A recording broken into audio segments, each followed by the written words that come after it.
There are certain evenings the memory keeps whole, as a house keeps one room shut and swept against the rest of its dust. And this was such an evening, though the girl who lived inside it did not yet know that it would be kept. Picture, then, a low parsonage parlor in the flat green country of Lincolnshire, some dozen years before our proper story begins, and a single tallow candle set upon a scrubbed oak table where a child of 12 sat bent over a sheet of paper larger than herself. The paper was a map. Her father had drawn it, the Reverend Michael Ashby, clergyman of that small fen parish, and, in the hours the parish spared him, an amateur surveyor of no small patience, and it showed every hedge and headland and drain of the tidelands. Each field lettered in his fine, sloping hand, each acreage tallied in the margin like a sum in a book of grace. The girl was not merely looking at it, she was reading it, which is another thing entirely, and the difference between the two is the whole of what follows. Her finger traveled the inked lines slowly, as a blind woman reads a face, and where the map showed a certain balk of grass between two closes she frowned, and looked again, and said, in the clear, unhurried voice of a child who has found a fault in the grown world, that here, surely, was the old footway to the church that Widow Pettifer swore had been stopped up. For the map remembered it, though the fields had forgotten. Her father laughed low and glad and laid his hand upon her hair. And she did not see, she was too deep in the paper to see, that the parlor door stood open a hand's breadth behind her, and that a stranger stood within it, a woman in gray silk, not young, very still, watching the candlelight move on the child's face, with an expression that was not quite a smile and not at all a stranger's. Who she was, and why she had come, and why she went away again without a word and let the door fall soft behind her, we shall not tell you yet. The house keeps that room shut a while longer.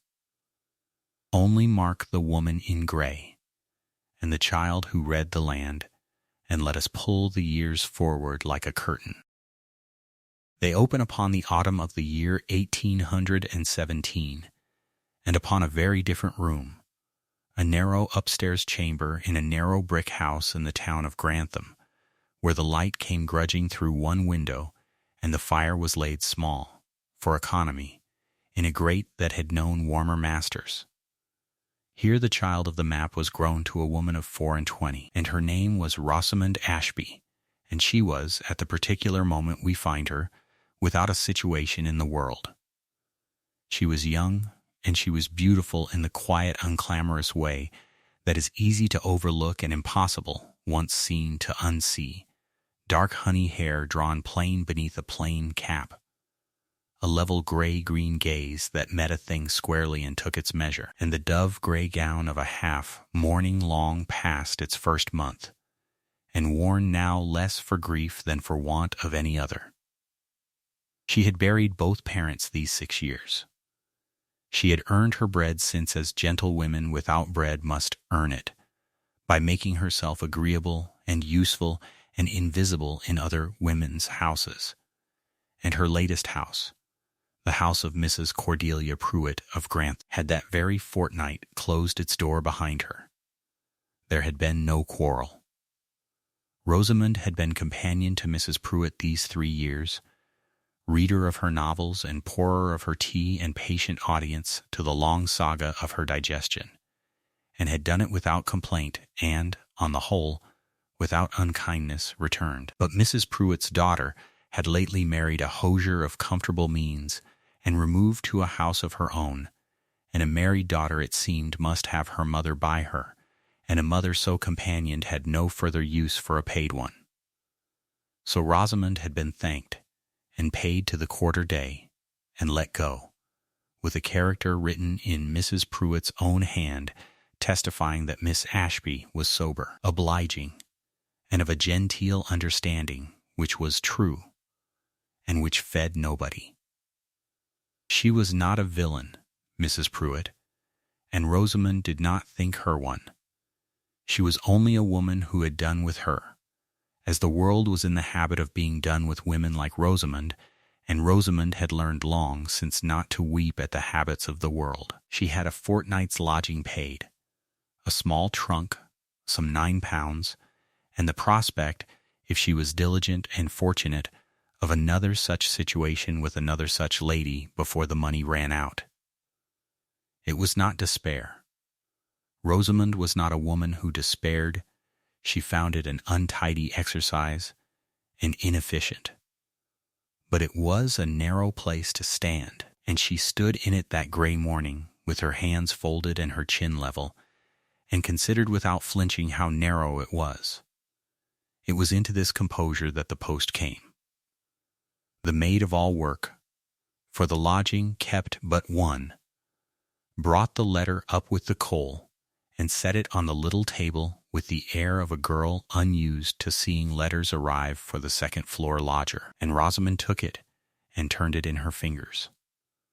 The direction was in a clerk's careful hand, the paper good, the seal a lawyer's plain wax. It had come a long way, the franking told of the North. She did not tear it open. She had schooled herself out of eagerness as out of grief, both being wants that showed. She broke the seal cleanly with her thumb, drew the single stiff sheet to the window's light, and read. "Madam," it began, "I write to you in my capacity as attorney and man of business to the late Mrs. Honoria Fanshawe, widow, of Eldermere Hall, in the parish of Kirkby Elder, in the North Riding of the county of York, whose death it is my melancholy duty to acquaint you with.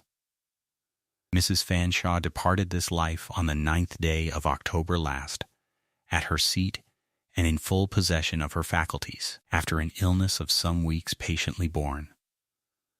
I am given to understand that she was, by way of your late mother, your great aunt, and that you had the honor of her acquaintance, though I collect the meeting was but a single one and long ago. It falls to me, madam, to inform you of a matter that will, I do not doubt, come to you with some surprise. By her last will and testament, executed under my hand and duly witnessed in the spring of this present year, Mrs. Fanshawe has named you her sole heiress.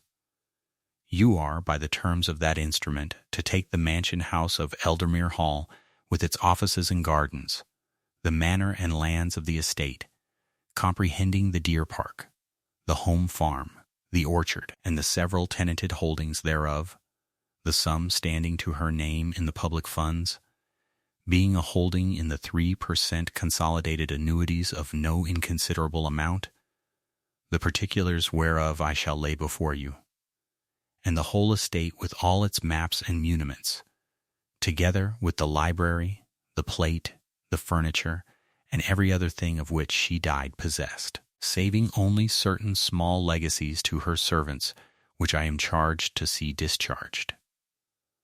There are, I am bound in candor to add, certain matters touching the estate which will require attention, and which are more fitly discussed than written. But of the substance of the bequest there is no doubt whatsoever, the will being sound in every part. I would urge you, madam, to acquaint me at your early convenience with your intentions, and to consider whether you may find it possible to come north, where your presence would greatly ease the settling of the business.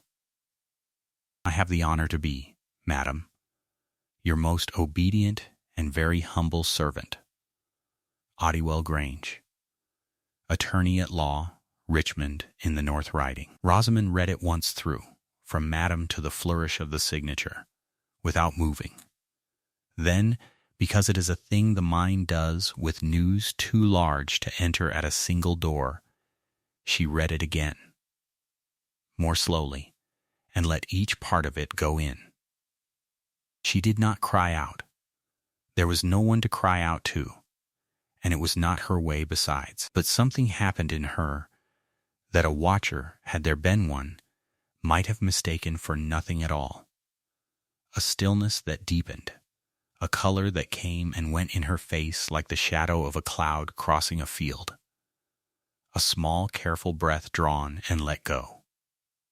She had met Honoria Fanshawe exactly once in her life, and could scarcely, honestly, have described her, a gray-gowned figure at her father's funeral, or was it her mother's, a gloved hand pressing hers, a voice that had said something kind she could not now recover, a carriage that had gone away down the lane.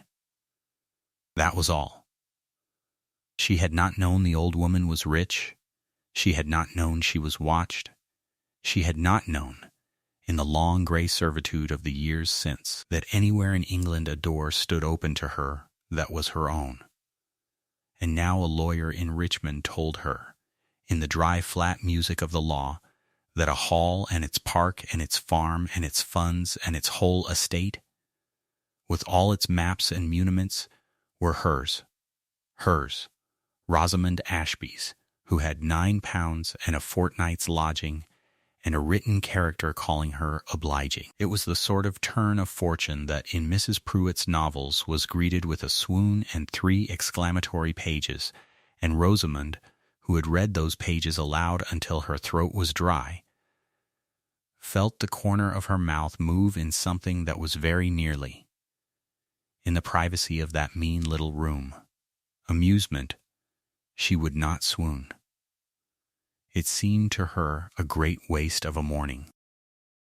Yet under the composure, and truer than the composure, a wonder was working in her, and it fastened, this is the point, and the whole of her, and you must not miss it, not upon the consols, which any sensible woman starved 3 years on £9 must have blessed, and not upon the plate, or the library, or the deer park, or the gravestone house she could not yet picture. Of all the wealth the letter named, one phrase had gone into her like a key into a lock and turned there, and it was the least of the phrases, the one the lawyer had plainly thought the merest tale of his inventory. The whole estate with all its maps and muniments. Maps, there were maps. Somewhere in a house she had never seen, in a dale she could not have found upon a globe, there were surveys and plans and the drawn memory of the land itself, sheets of it, the acres set down in ink as her father had set down his fen. And the thought of them reached across the years and took her by the hand as her father's hand had taken her hair, and she was, for the length of one long breath, 12 years old again at a candle-lit table, tracing a lost footway with her finger. She did not reason it out. It was quicker than reason and older. Before she had fairly grasped that she was a woman of property, before she had reckoned a shilling of the funds or wondered what a hall might cost to keep, Rosamond Ashby had crossed the little room to the writing things Mrs. Pruitt's charity had not stretched to, and her own thrift had drawn a sheet toward her, and mended the pen, and begun, in a hand as fine and sloping as her father's, to write her answer to Mr. Ottewell Grange of Richmond. She thanked him with proper gravity for his melancholy office. She said, truthfully, that the news of her great-aunt's death touched her, distant as their acquaintance had been, and that she was sensible of the honor and the strangeness of the bequest alike. She said she would come north, and gladly, as soon as ever a place might be got on the coach, for she saw no reason on earth to linger in Grantham, and every reason to go. And then, having discharged all that decorum and business required of her, she came to the one thing she truly wished to ask, and she set it down plainly, because plainness was her nature, and because it was, of everything in his long letter, the only matter about which her mind would not be quiet. She did not ask the amount of the consols. She did not ask the rental of the farm, or the number of the servants, or whether the house was in good repair. She asked whether the Eldermere Atlas yet survived. For she had heard, she wrote, that the estate possessed a bound collection of its own surveys and maps, some of them old, and she should be glad to know that they were safe, and where they might be found, and by what hand and in what years the several surveys had been made.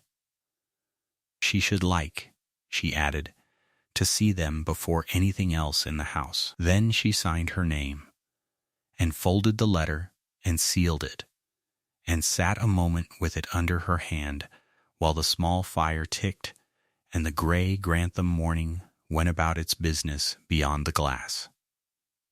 Indifferent to the fact that one of its second-floor lodgers had, between the coming of the coal and the mending of a pen, become the mistress of a Yorkshire hall, she thought, not without a dry inward smile at herself, that of all the souls presently drawing breath under the roof of Eldermere Hall, the housekeeper with her keys, the steward with his rents, the lawyer with his careful phrases, the tenants with their doubts, and whatever cousin or claimant might yet crawl out of the northern dark to dispute a fortune that fell to a nobody, she was very likely the only one whose first waking thought upon the whole inheritance had been of the maps. It was, she supposed, an odd thing to be. Her father had made her so, and she had never wished to be otherwise, and she did not begin to wish it now. Somewhere north of the fens and the wolds, above a mere she had never seen, a great house waited with its shut library and its drawn and bound remembrance of the land, and Rosamond Ashby meant to go and read it. She rose and put on her plainest bonnet and went down to see about the coach. The answer, when it came from Richmond, was but a single line in Mr. Grange's careful hand, and it was the only line she had wanted. The Eldermere Atlas survived entire, he wrote, kept in the library where the late Mrs. Fanshawe had always kept it, and it awaited her pleasure. Rosamond read those words twice by the window of her narrow lodging, folded the paper along its old creases, and permitted herself no more than the smallest easing about the mouth. Then she began, without haste and without ceremony, to make ready for the journey north. There was little enough to pack. A paid companion who has been 3 times dismissed learns to travel light, and everything Rosamond Ashby owned in the world went tidily into one corded trunk and one bandbox, with her father's brass-cased pocket compass wrapped in a stocking at the very bottom, where it would not be jostled. She wrote her thanks to Mrs. Pruitt at Grantham in terms that were neither warm nor cold, for the parting had been civil, and there was no profit in pretending it had been kind. And on the appointed morning, she climbed into a hired chaise at the posting inn, drew her dove gray pelisse close against the autumn air, and turned her level gray-green eyes to the road that ran out of Lincolnshire toward a house she had seen once, long ago, and could scarcely remember. The chaise went north through the flat lands first, through the fen country and the low sheep-cropped commons, where the sky sat heavy on the horizon and the churches stood square and squat against the wind. Rosamond watched it all pass with the particular attention of one who cannot help but read a country as it goes by, marking how the drains ran and where the plough had bitten and where the water lay when it should not. Her father, the Reverend Michael Ashby, had taught her that a landscape is a book that never lies, if only one has the patience to spell it out, and she had spelt out a great many miles of England by the time the chaise crossed into the West Riding and the land began, at last, to lift. The change came slowly, and then all at once. The hedges gave way to walls, long gray ribbons of dry gritstone that climbed straight over the shoulders of the hills without regard for the steepness of the going, and the fields narrowed and greened and filled with sheep of a hardier, blacker-faced kind. By the 3rd day the chaise was laboring up into a country of true fells, great bare, browed heights the color of a bruise where the heather had gone over, cut through by swift becks that ran white over stone, and Rosamond, who had thought she knew what hills were, found she had known only the memory of them. They came into Elderdale in the long amber light of a late October afternoon, and the postboy, who had grown talkative on the last stage, told her to look sharp, for the hall would show itself directly. The road wound down along the near bank of the River Elder, a clear brown water sliding over shelves of rock, and on either hand the valley rose in a green so deep and so orderly, quilted with those pale climbing walls, that it might have been laid out by a careful hand for the pleasure of looking at it. Ash trees stood gold along the water.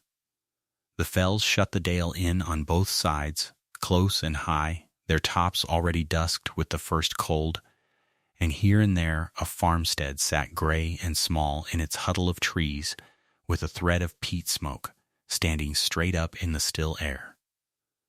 Then the road bent about the foot of a wooded knoll, and there below her lay the mere, a long, still sheet of pewter water cradled in the valley bottom, and above it, on a broad shelf of ground, with the fell rising behind, stood Eldermere Hall. It was a great gritstone house of the old Jacobean fashion, gabled and mullioned and gray as the walls that ran to it, with a squat square tower at one end and a whole rank of tall chimneys against the paling sky, and its many windows had caught the low sun so that they burned a dull gold above the darkening lake. Rosamond looked at it for a long while and said nothing at all, and the postboy, glancing back, thought the new mistress a cold sort of lady until he saw that her hands, folded in her lap, were not quite steady.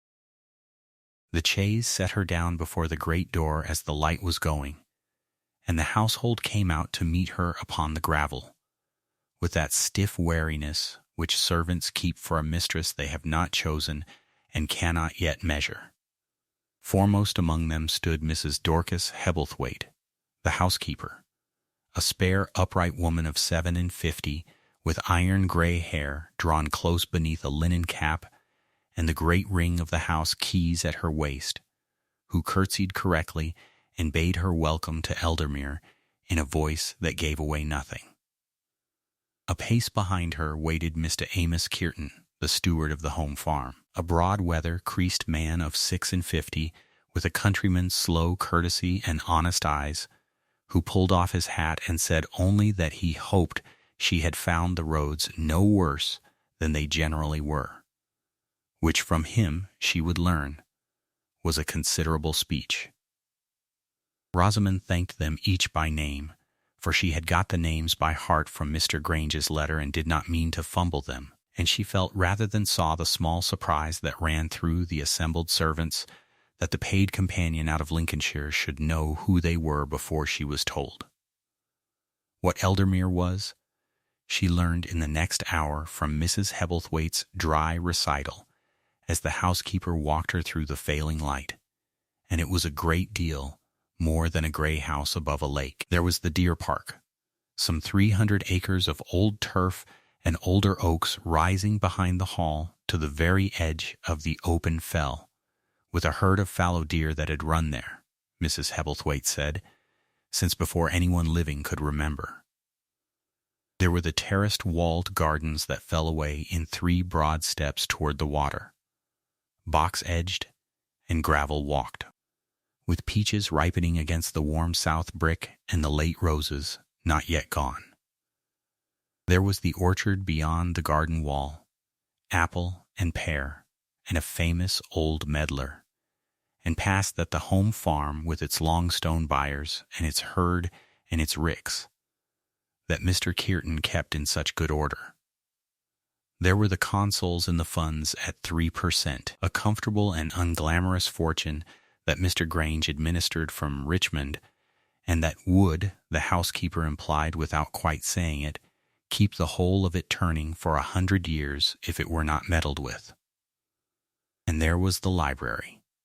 Mrs. Hebblethwaite spoke of the library last, and with a change in her voice, as of a thing she did not wholly approve and could not wholly dismiss. A long, low-panelled room at the garden end of the house, lined to the ceiling with the reading of 2 centuries, where the late Mrs. Fanshawe had been used to sit whole mornings with an old liver and white spaniel at her feet, and there, kept in a great cupboard of its own beneath the west window, was the Eldermere Atlas, the bound estate maps and surveys of the manor going back beyond the memory of the oldest tenant, with the two great surveys of 1785 and of 1810 that were the pride of the collection.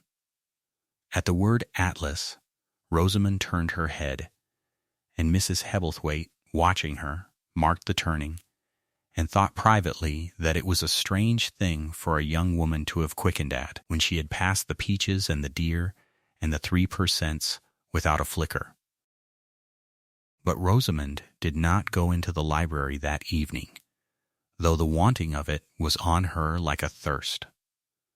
Nor did she sit down in the great chill hall to be waited upon, though a fire had been lit and a cold supper laid, and every proper instinct of a tired traveler and every expectation of the watching servant said that she should. Instead, she asked Mrs. Hebblethwaite quite calmly whether there was light enough left for a turn about the grounds, and when the housekeeper, plainly disapproving, said there was perhaps a half-hour of it and the dew already falling, Rosamond thanked her, took up her bonnet again, and went out alone into the dusk, to walk her inheritance before she would consent to sit inside its walls. She could not have said, had anyone pressed her, precisely why she did it, save that a house may be furnished to deceive, but a piece of ground cannot, and she would sooner know the truth of the land than the flattery of the drawing-room. So she went down through the falling terraces to the lake shore, and along the margin of the mere where the water lay black and glassy and gave back the last of the sky, and she read the lie of it all with her feet and her eyes as her father had taught her. She marked how the ground fell to the water and where it would flood if the beck came down in spate. She marked the wooded rise across the mere and the long shoulder of pasture climbing behind, and the dark mass of a hanging wood away to the west that she supposed must be the elder wood she had read named in Mr. Grange's inventory. She marked above all the way the whole valley was gathered and held, walled and watered and worked, a country that generations of Fanshaws had ordered and set down on paper, and that was now, by some turn she still could not quite feel to be real, her own to keep. The compass in her trunk would tell her the bearings tomorrow. Tonight her feet had already begun to draw the map. When at length the cold drove her in, she went up through the wet garden with the smell of box and turned earth about her, and she was, for the first time since the letter had come to Grantham, something near to content. The county did not mean to let her stay content for long. The first cold note of it had already been left that very day, and Rosamond found it waiting on the hall table when she came in from the dark. A lady's card, stiff and correct, from the wife of a squire some miles down the dale, who had called in the afternoon and, being told the new mistress was not yet arrived, had left her pasteboard and her regrets with a coolness that the card itself somehow contrived to convey. It was a small thing and a proper thing, and Rosamond understood it exactly. It was the county looking her over from a safe distance before it decided whether she was to be known. And in the servants' hall, though she was not meant to hear it and did not let on that she had, the same question was being turned over less politely, for word travels faster than any chaise, and it was already known below stairs and halfway down the dale that the great inheritance of Eldermere had fallen not to a person of consequence, but to a young woman lately in service, a paid companion turned off from her last place, and there were those who said, wiping down the long table, that a companion was no fit mistress for such a house, that she would not know how to go on, that the old lady must have been wandering in her wits at the last to pass over her own blood for a stranger who had sat behind other women's chairs for her bread. Mrs. Hebblethwaite did not join in such talk, and did not, that first night, forbid it either, for she was a just woman, and meant to see the girl proved one way or the other before she spent her loyalty. Rosamond, for her part, heard the shape of it through a half-open door as she went up to the great cold chamber that had been made ready for her, and she did not falter on the stair. She had been talked over before, in better houses than this, by women with less right to their pride. She undressed by candlelight, and lay a long time listening to the strange deep silence of the fells and the small lapping of the mere below her window, and slept. It was the next morning, before she had so much as reached the library door, that the question was left for her which would undo all her peace. She had risen early, meaning to go straight to the Atlas at last, and was crossing the hall when Mrs. Hebblethwaite came to her with a face composed to a particular blankness and a second card upon a small salver. This one was not a lady's. It was a gentleman's card, larger and more flourished than good taste allowed, giving the name of a Mr. Hollis Craik, and beneath it an address in the city of York, and it had been left at the door late the evening before, the housekeeper said, by a servant who had ridden up in the dusk and would not wait. Rosamond took it and turned it over, for something was written on the reverse in a bold, impatient hand that had pressed hard enough to score the pasteboard. She read the scrawled line once, and then again, and the small contentment of the night before went quite out of her like a snuffed candle, though her face did not change. Mr. Craik presented his compliments to the new lady of Eldermere, the writing said, and begged to inform her, as a matter she would do well to consider before she settled herself too comfortably, that he held a settled interest in this estate, of which he would shortly do himself the honor to acquaint her more particularly. She stood in the cold, bright hall with the card in her hand and the gray fells filling every window, and she understood, with the clear, unhurried certainty that had been her father's chief gift to her, that the reading of the land was not, after all, to be the pleasant occupation of a quiet inheritance. Someone meant to take a piece of it from her. And so, before she had opened a single map, Rosamond Ashby knew that she would need every one of them. The calling card lay 3 days upon the hall table before Rosamond did anything with it at all, and in that she was neither idle nor afraid. She was, in her quiet way, at work. A card that claimed a settled interest in an estate was a thing to be answered by knowledge, not by feeling, and knowledge in Eldermere Hall lived in one room above all others. So on the first gray morning after the York card had come, Rosamond asked Mrs. Hebblethwaite for the keys. Not a key, but the keys. The whole heavy ring of them that the housekeeper carried at her waist like a badge of office, and the housekeeper, iron gray beneath her linen cap and slow to warm to a paid companion set above her, unhooked them without a word, and laid them in the girl's open palm. There was a small ceremony in it that neither woman named. Rosamond closed her fingers over the cold iron, felt the weight of every door and press and muniment chest in the house gathered into her hand, and said only, "Thank you, Mrs. Hebblethwaite." Which of these opens the library? The library at Eldermere was a long, panelled room on the south front, its tall windows giving on to the terraced gardens and, beyond them, the pewter shine of the mere. It smelt of leather and cold ash and the particular dust of old paper, and old Merlin, the liver and white spaniel who had been the late mistress's shadow, lifted his grizzled head from the hearthrug when Rosamond came in, considered her a long moment, and, finding her acceptable, or merely warm, laid it down again. She let him be. She had come for the Atlas. It stood where Mr. Grange's letter had promised it would, and where her single clarifying question, written by return post out of Grantham a fortnight since, had already made it real to her. A great folio bound in tooled calf, taller than the shelf could comfortably hold, its spine lettered in faded gilt. The Eldermere Atlas. She drew it down with both arms, for it was heavy as a paving stone, and carried it to the broad table beneath the middle window, and opened it into the light. And here, for the first time since the letter had reached her at Mrs. Pruitt's, Rosamond Ashby was entirely at home. The county might murmur that a dismissed companion was no fit mistress for such a house. The servants might watch her over their work. A York attorney's cousin might scrawl his claims on pasteboard. None of it reached her here.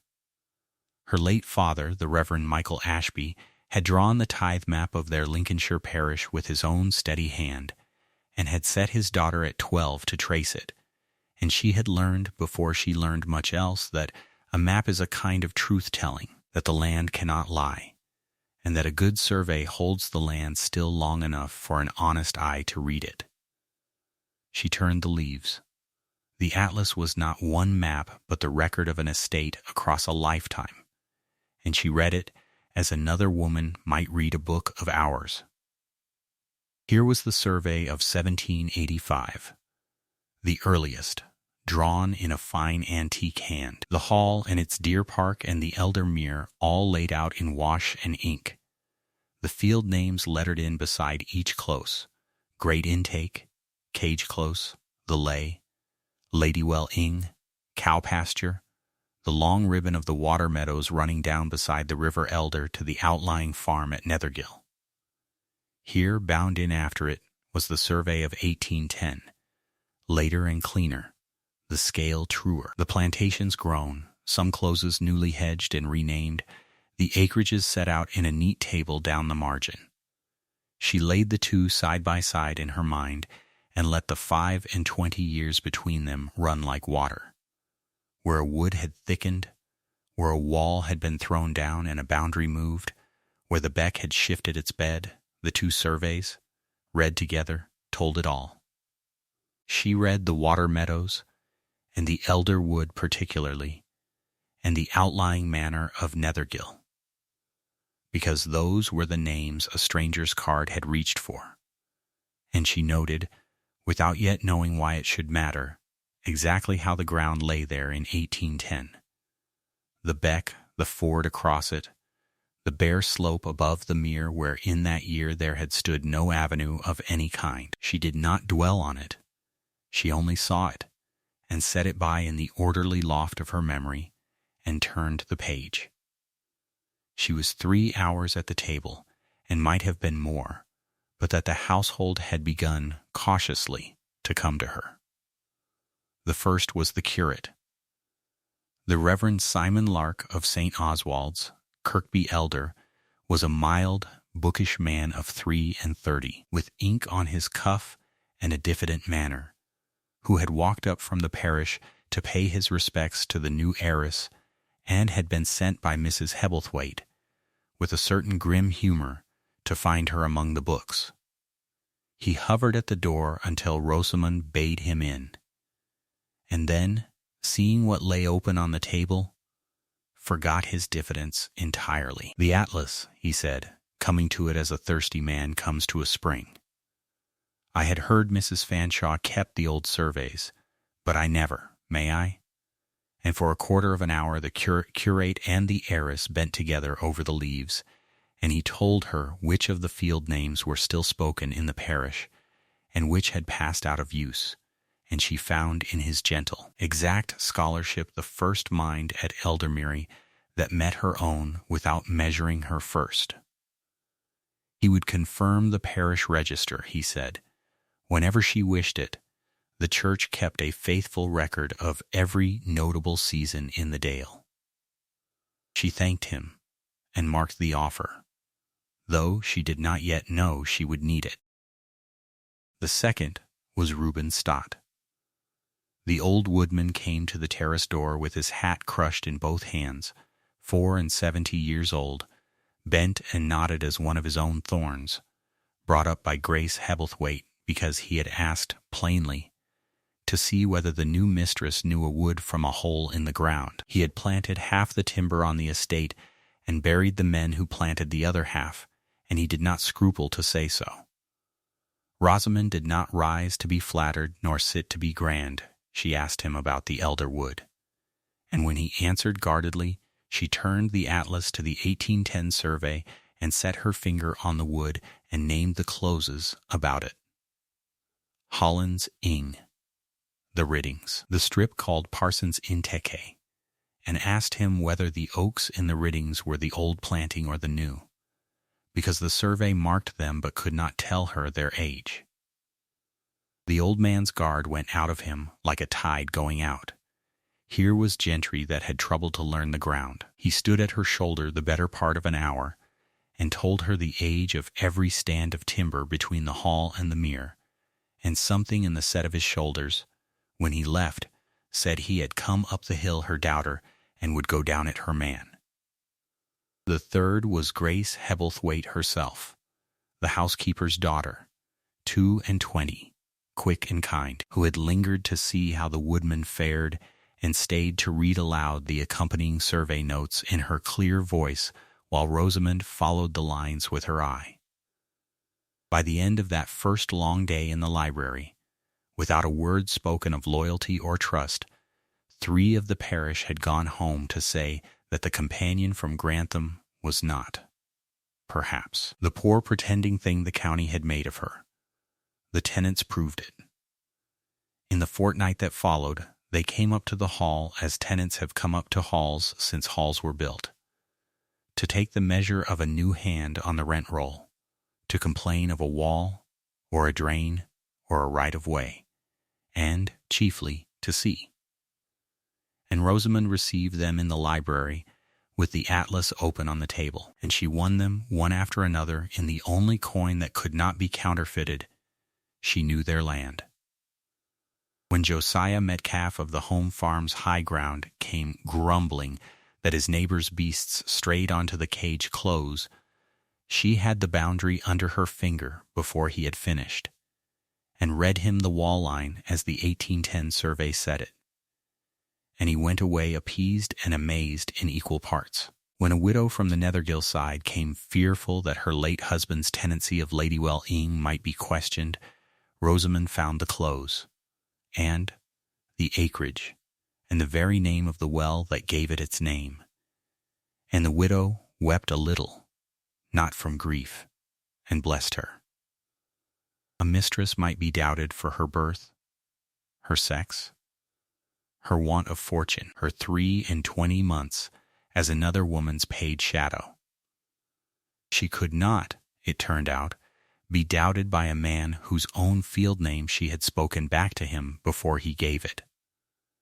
The land was Rosamond's letter of introduction, and she had read it, and the parish, close by close, came over to her. It was into this, into a house slowly turning warm toward her, that Mr. Hollis Craik at last came in person.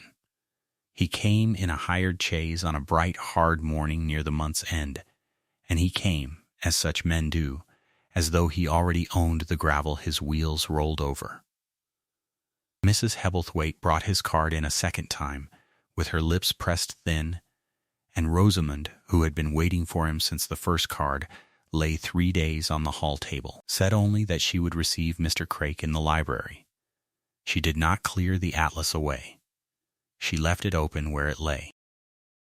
He was a florid man of 48, running to wait, got up in a waistcoat of plum and snuff that strained across him, with a quizzing glass on a black ribbon that he raised and let fall as though the whole world were a specimen laid out for his inspection. He came in on a wave of false cordiality, all bows and cousinly warmth, calling her his dear young kinswoman, lamenting poor Honoria. He called the late mistress Honoria, easily, as though grief entitled him, and admiring the room, the house, the prospect from the windows, with a proprietor's eye that admired nothing so much as its own future ownership. Rosamond let him spend it. She gave him a chair and a civil word and the still gray attention of her level eyes, and she waited, composed as still water, for the man to come to his business, because a man of his sort always did. He came to it over the second cup. He was desolate, he said, quite desolate, to bring so tedious a matter into a house of mourning, but she was a woman of sense, he could see, and would rather know her situation than be kept in the dark. The truth was, and here the quizzing glass came up and hung, the truth was that not all of Eldermere had been poor Honoria's to leave. There was a prior settlement. His dear cousin, in her difficulties, had turned to him, and at Michaelmas of the year 12, against a debt of £3,000 honestly advanced, she had conveyed to him, by deed and for good consideration, the outlying manor of Nethergill, the elder wood, and the water meadows down beside the river.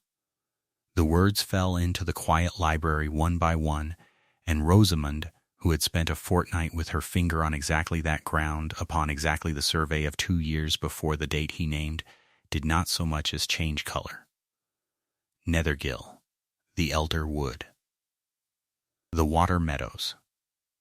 He named them as a man names goods already carted, and watched her over the rim of his glass to see her flinch. She did not flinch. She set down her cup. She said, in a voice as even as a ruled line, that she was sorry to hear her great-aunt had been in any difficulty, and sorrier still to hear of a claim against the estate, and that she was sure Mr. Craik, as a man of business, would not expect a woman of business to take so grave a matter upon his word alone. She would be glad, she said it as pleasantly as she might have offered him more tea, to see his proof. Something passed across the florid face, quick and then smoothed over. He had looked perhaps for tears, or bluster, or a girl's frightened surrender, and had got instead a request as flat and immovable as a boundary stone. The proof, he said, recovering his cordiality, was of course in the hands of his attorney, a most careful young man, Miss Nathaniel Sowerby of York, and it should be laid before her at her earliest convenience, the deed itself, and the receipt for the debt, all in order, all regular. He would have Sowerby wait upon her within the week. He rose and bowed, and hoped she would not let so small a cloud spoil her enjoyment of what was, he assured her, a very pretty inheritance, what remained of it, and he raised the glass one last time to the open atlas on the table, as though to a thing of no consequence, and took his leave, and his wheels went away down the gravel toward Ravenswick and the York road. Rosamond stood a while at the tall window and watched the chaise out of sight beyond the lime. Beyond, that is, the young lime avenue that ran down toward the mere. Then she turned back to the table, and to the survey of 1810 that still lay open under the noon light, and she looked at that ground once more. The bare slope, the beck, the ford across it, and let a single thought settle and take its place, orderly, unhurried, among all the others. She did not speak it aloud. There was no one to speak it to who could yet act upon it, and she had learned long ago the difference between seeing a thing and springing it. Instead, she drew paper and pen and ink toward her, and dipped and wrote, not to the county, nor to Craik, nor to his careful young Mr. Sowerby, but to Richmond, to Mr. Oddywell Grange, her great-aunt's solicitor and now her own, asking him, in a few plain sentences, and with no distress whatever, to come to Eldermere Hall at his soonest convenience, upon a matter touching the title to the Nethergill land. She sanded the letter, and folded it, and sealed it, and rang for it to go by the next post. And then, the day's true business done, she sat down again with the atlas and turned back a leaf to read the water meadows once more before the light was gone. The letter to Richmond went out with the Tuesday carrier, and after that there was nothing to do but wait, which Rosamond Ashby did in the only way she knew how, by turning her hands to the work in front of her, and letting the days answer the questions she could not yet ask aloud. She had learned long ago in the narrow rooms of other women's houses that waiting is not idleness. It is a discipline, like the reading of a difficult map, in which one holds the whole picture in the mind while attending to a single line at a time. So she attended. She rose early, took her chocolate at the small table in the morning room where the light came slanting off the mirror, and by 8:30 was walking the flagged passages of Eldamere Hall as though she had walked them all her life. It surprised the household, that steadiness. They had braced themselves, most of them, for one of two things: a fine lady's languor or a companion's timidity, and Rosamond gave them neither. She gave them attention instead, which is a rarer and more unsettling gift. When Mrs. Dorcas Hebblethwaite laid the week's accounts before her, iron gray beneath her linen cap and her keys chiming at her hip, Rosamond read every line of them and asked, not sharply but exactly, why the chandler's bill had doubled since Lady Day. And when the housekeeper explained that the old great-aunt had taken to sitting up late over her papers that last winter, burning wax by the pound, something in Rosamond's face softened, and she said only that they would keep the good candles for the library, and let the rest of the house make do with tallow, as it always had. It was a small ruling, but the servants' hall marked it, and marked too that the new mistress had not once raised her voice, nor once pretended to a knowledge she did not have. There was, that first week of waiting, a cottager to be seen to. Word came up from the home farm by way of Grace Hebblethwaite, 22, quick and warm where her mother was slow and dry, that old Betty Alderson down at Beck Foot had taken a fever and could not rise, and that her man was up on the fells with the sheep and could not tend her. A finer mistress might have sent broth and a shilling and thought herself charitable. Rosamond put on her half-mourning dove gray, took the good calf's foot jelly from the still room and a bottle of the great-aunt's cordial besides, and went down herself along the beck path with Grace at her side, and sat an hour on a stool by the woman's bed with the low door open to the autumn air. She did not preach, and she did not pity. She asked the woman about her sons, and about the herbs drying in the rafters, and whether the roof over the byre had been mended before Martinmas as the steward had promised. And she came away having learned the state of 3 tenancies, and having left behind her a sick old woman who told everyone within reach, for a fortnight after, that the young lady from the hall had gray-green eyes that looked straight at a body, and never once looked down on her. That was how it went. Rosamond did not set out to win the household, for she had never in her life had a household to win, and she distrusted anything that smelt of currying favor. But competence, quietly and steadily applied, is its own kind of courtship. She visited the little parish school in the vestry room at Kirkby Elder, where a dozen children learned their letters of a morning under a dame who was half blind, and she found that there were no slates worth the name and no copybooks at all, and within the week there were both, ordered from Ravenswick and paid from her own purse, with no fuss made about it. She walked the home farm with Mr. Amos Kearton, the steward, weather-creased and 56 and plain, spoken to the point of bluntness, and she did not once pretend to understand what she did not. But she understood the land. When Kearton spoke of the low-water meadows that flooded and would not drain, she stopped at the field gate and looked a long while at the fall of the ground, and said that the trouble was not the meadow, but the beck above it that had shifted its course, and that any drainage cut would want to begin higher than a man's eye would first tell him. Kearton, who had said as much himself for 3 years to ears that would not hear it, took his hat off to her there in the mud, and said nothing, and thought a great deal. For the county, of course, thought otherwise, and said so. The gentry of Elderdale had not made up their minds to like a paid companion set over Eldermere Hall, and there were those who had made up their minds very firmly indeed to dislike her. Cards were left with a stiffness that was almost a rudeness, morning calls, when they came came laden with the kind of civility that is a weapon. Mrs. Fanshawe had been an oddity, they allowed, a bookish widow who kept to her library and her maps, but she had at least been born to her place.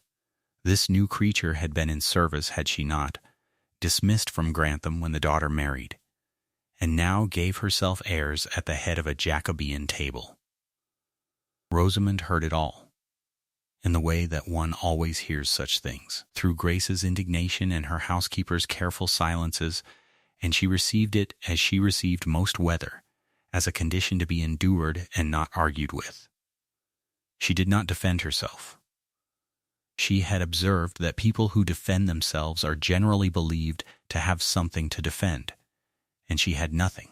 And besides, she had learned in Mrs. Cordelia Pruitt's drawing-room that a still tongue turns away more malice than a clever one.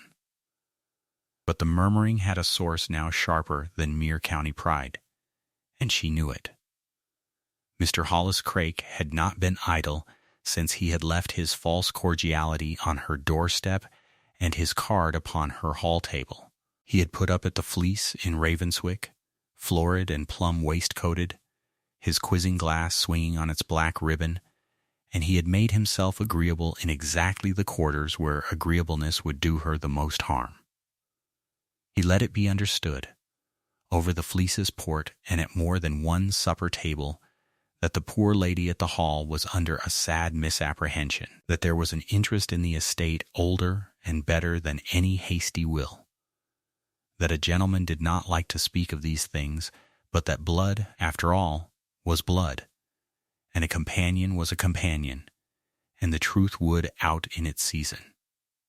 He never said the word forgery, for it was not yet time, but he laid the ground for doubt with a gardener's patience, and by the time October was out there was not a farmer between Kirkby Elder and Harkstone who had not heard that the manor of Nethergill, the Elderwood, and the Water Meadows was likely none of the young ladies at all.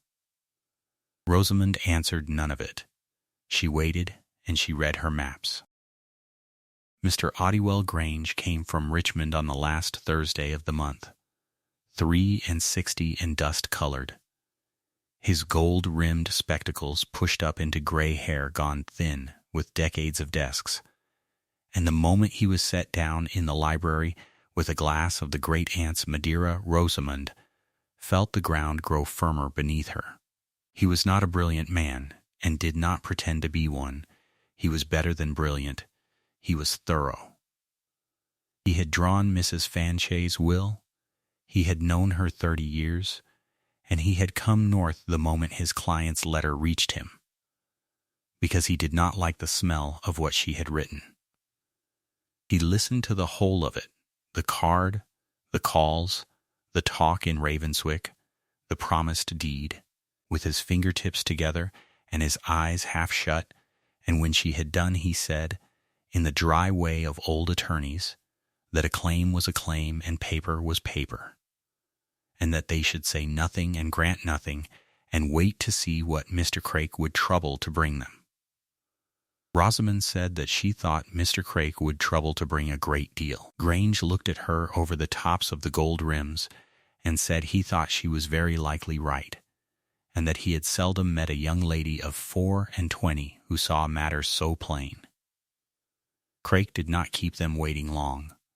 He had, perhaps, wearied of the county's slow ripening, or perhaps the arrival of the Richmond solicitor told him that his season for whispers was over, and his season for paper had come. On the first gray morning of November he sent up his card again, and this time he came in person and in force, his junior attorney at his heel, and asked with a bow too low to be honest whether the ladies would receive him upon a matter of business. They received him in the library, which was Rosamond's choosing and not his. She sat with the great window on the mere behind her and Grange at her right hand, and the long oak table bare between them, and she let Mr. Craik settle himself and mop his florid brow, and make his little speech of regret, how it grieved him, how he had hoped it need not come to lawyers, how blood spoke to blood before ever a document was laid down. The junior attorney did not sit at ease. This was Mr. Nathaniel Sowerby, a thin, uneasy man of perhaps 30, who held a japanned box on his knees as though it might grow warm, and who could not, Rosamond noticed, keep his eyes long upon her face. When Craik at last put out his hand for the box, Sowerby surrendered it with the smallest hesitation, and it was Sowerby who drew out the papers, and Craik, who spread them with a flourish across the bare oak as though he dealt a winning hand. There were 2 documents. The first was a receipt, or the show of one, acknowledging a debt of £3,000 owed by the estate of Eldermere and its late mistress to Mr. Hollis Craik of York, a sum, he explained with a spreading of his ringed hands, advanced in friendship, and never repaid, and secured, as the second paper would show, against the outlying manor.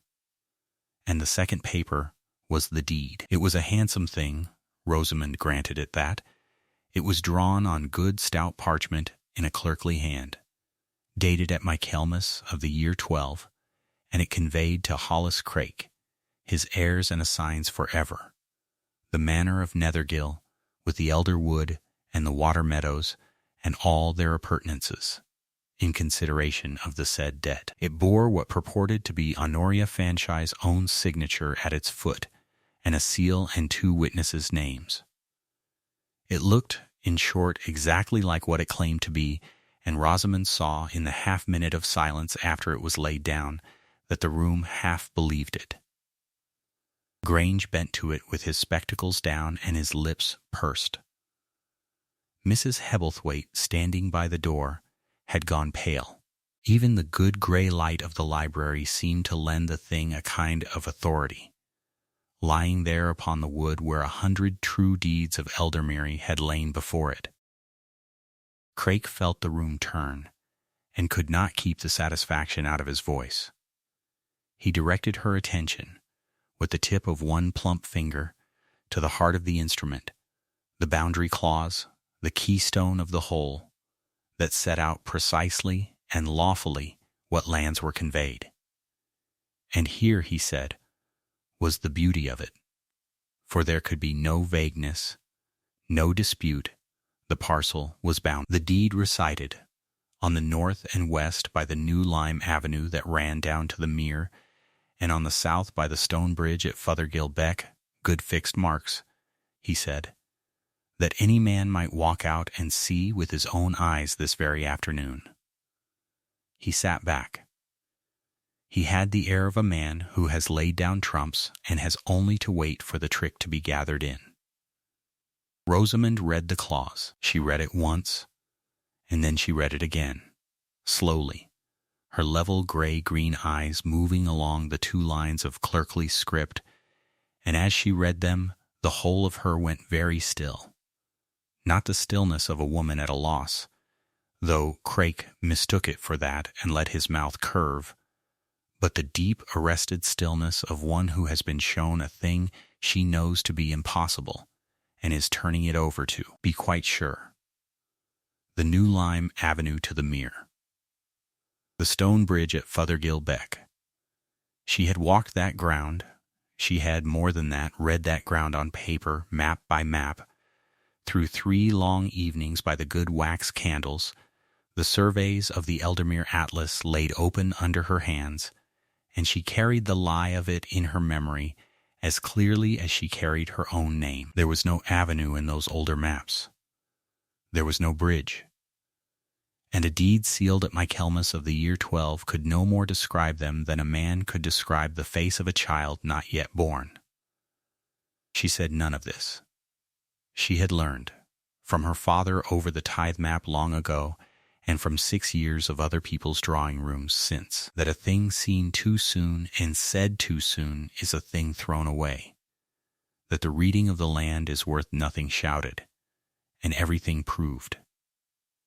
So she let the stillness pass off her face, and she folded her hands upon the edge of the table, and she looked up at Mr. Hollis Craik with a composure so mild that Grange, who knew her a little now, glanced at her sharply. She would not, she said, presume to answer so grave a document across a morning table. Nor would she do Mr. Craik the discourtesy of a hasty denial. A matter of this weight deserved to be met properly and openly before witnesses, with the estate's own records to hand. She asked only that they meet again in that same library the following morning, and she asked evenly, as one asks for the ordering of chairs, that certain things be brought and certain persons attend: the Eldermere Atlas, from its case beneath the window, the estate accounts, the whole of the ledgers, old Reuben Stott, the woodman, who had served the hall these 50 years and knew its every planting, and the Reverend Simon Lark, curate of St. Oswald, whose parish register was, she believed, the plainest chronicle in the Dale. Let all of these be present, she said, and then they would look at Mr. Craik's deed together, in the light, and see what it had to tell them. Craik agreed to it readily, too readily, thinking her only wise to summon her advisers before she yielded, and pleased to have his triumph witnessed. Sowerby agreed to it uneasily, and gathered up his master's papers into the japanned box with fingers that were not quite steady, and could not, as he bowed himself out, meet the young lady's eye. And when the library door had closed on the two of them, and the wheels of Craik's hired carriage had gone crunching away down the drive toward Ravenswick, Grange took off his gold-rimmed spectacles and asked her plainly what she had seen.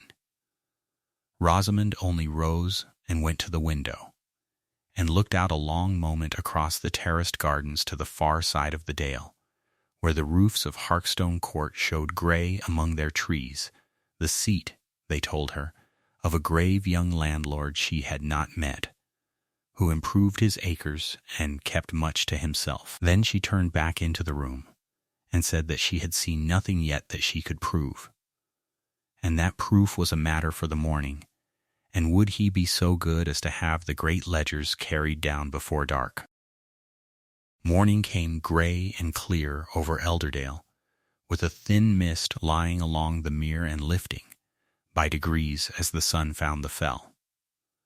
In the great library of Eldermere Hall the fire had been lit early, and Mrs. Dorcas Hebblethwaite had seen to it that the long table beneath the tall windows was cleared of everything but what the morning required. She stood now by the door in her linen cap, keys at her waist, iron grey and watchful, and she did not pretend to any occupation but the one she had appointed herself, to see her mistress through the hour. Old Merlin, the liver and white spaniel, had settled on the hearthrug with the philosophy of his years, and lay warming his flank at the flames as though no matter under that roof could be graver than the price of a warm stone.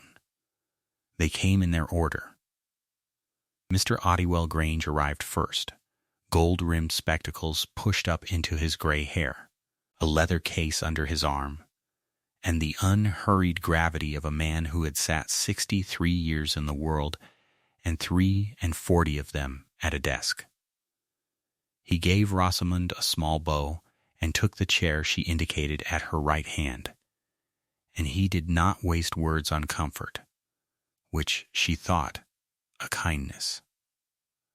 The Reverend Simon Lark followed, mild and bookish, carrying under his arm a heavy volume bound in scuffed calf, which he set down upon the table with the particular care of a man who has brought the parish register out of its chest for the first time in a 12-month. Behind him, hat in his two hands, came Reuben Stott, the old woodman, 74, and bent a little at the shoulder, his face the color and grain of weathered oak. He would not sit, though a chair was offered, but stood by the window where he could see the park, as men who have spent their lives out of doors will do. Mr. Hollis Craik was last, and made an entrance of it. He came in florid and easy, his plum and snuff waistcoat straining across him, his quizzing glass swinging on its black ribbon, and he looked about the great room with the frank appraisal of a man already counting its rents. Behind him, half apace and wholly unwilling, came Mr. Nathaniel Sowerby, his junior attorney, a younger man with an anxious jaw and ink beneath his nails, who carried the deed itself in a flat Japan box as a servant might carry a dish he suspected of being spoiled. "Well, madam," said Craik, when he had disposed himself in a chair without waiting to be asked, "you have gathered a congregation. I confess I am at a loss to see what a parson and a hedger can add to a matter of settled law, but I am an obliging man, and I shall indulge you. Let it be quick. My chaise is ordered for noon." "It will be as quick as the record allows," said Rosamond. She was in her half-mourning dove grey, her dark honey hair plainly dressed, and her grey-green eyes were level and unhurried. She had not slept much, but no one looking at her would have known it, for she had long ago learned that composure is a thing one may put on of a morning like a clean collar. "You have brought the deed, Mr. Sowerby. Be so good as to lay it open on the table, where all may see it." Sowerby glanced at his client, received a careless nod, and drew the document from its box. It was a handsome thing, engrossed on good parchment in a fair round hand, and it lay upon the dark wood with all the authority of ink and seal. Grange leaned in and read the operative words aloud in his dry desk voice, that they might be fixed in the room's memory, that Honoria Fanshawe, widow of Eldermere Hall, at the feast of St. Michael in the year of our Lord 1812, had granted and conveyed unto Hollis Craik gentlemen of the city of York the manor and farm of Nethergill, together with the elder wood and the water meadows thereto belonging, and that the bounds of the said land were described in the keystone clause as running from the new lime avenue that leadeth to the mere, along the beckside to the stone bridge at Fothergill Beck, and thence by the old wall to the ford. "There it is," said Craik comfortably, and spread his hands. Her own hand, her own seal.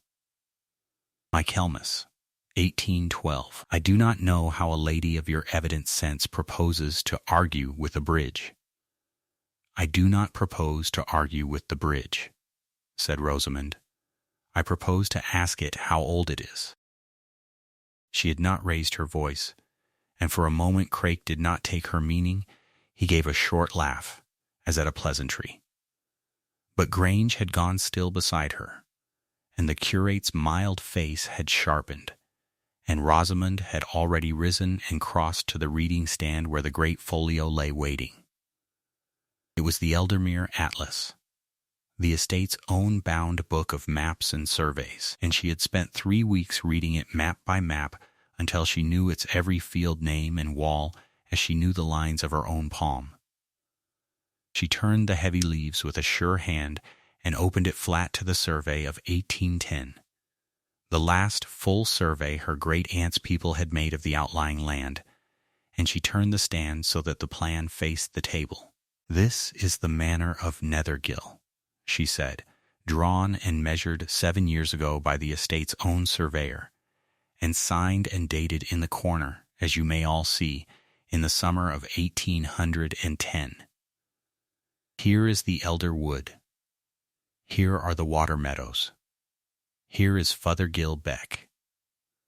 She set one finger upon the winding blue line, and here, where the deed would have us find a stone bridge, the surveyor has drawn no bridge at all.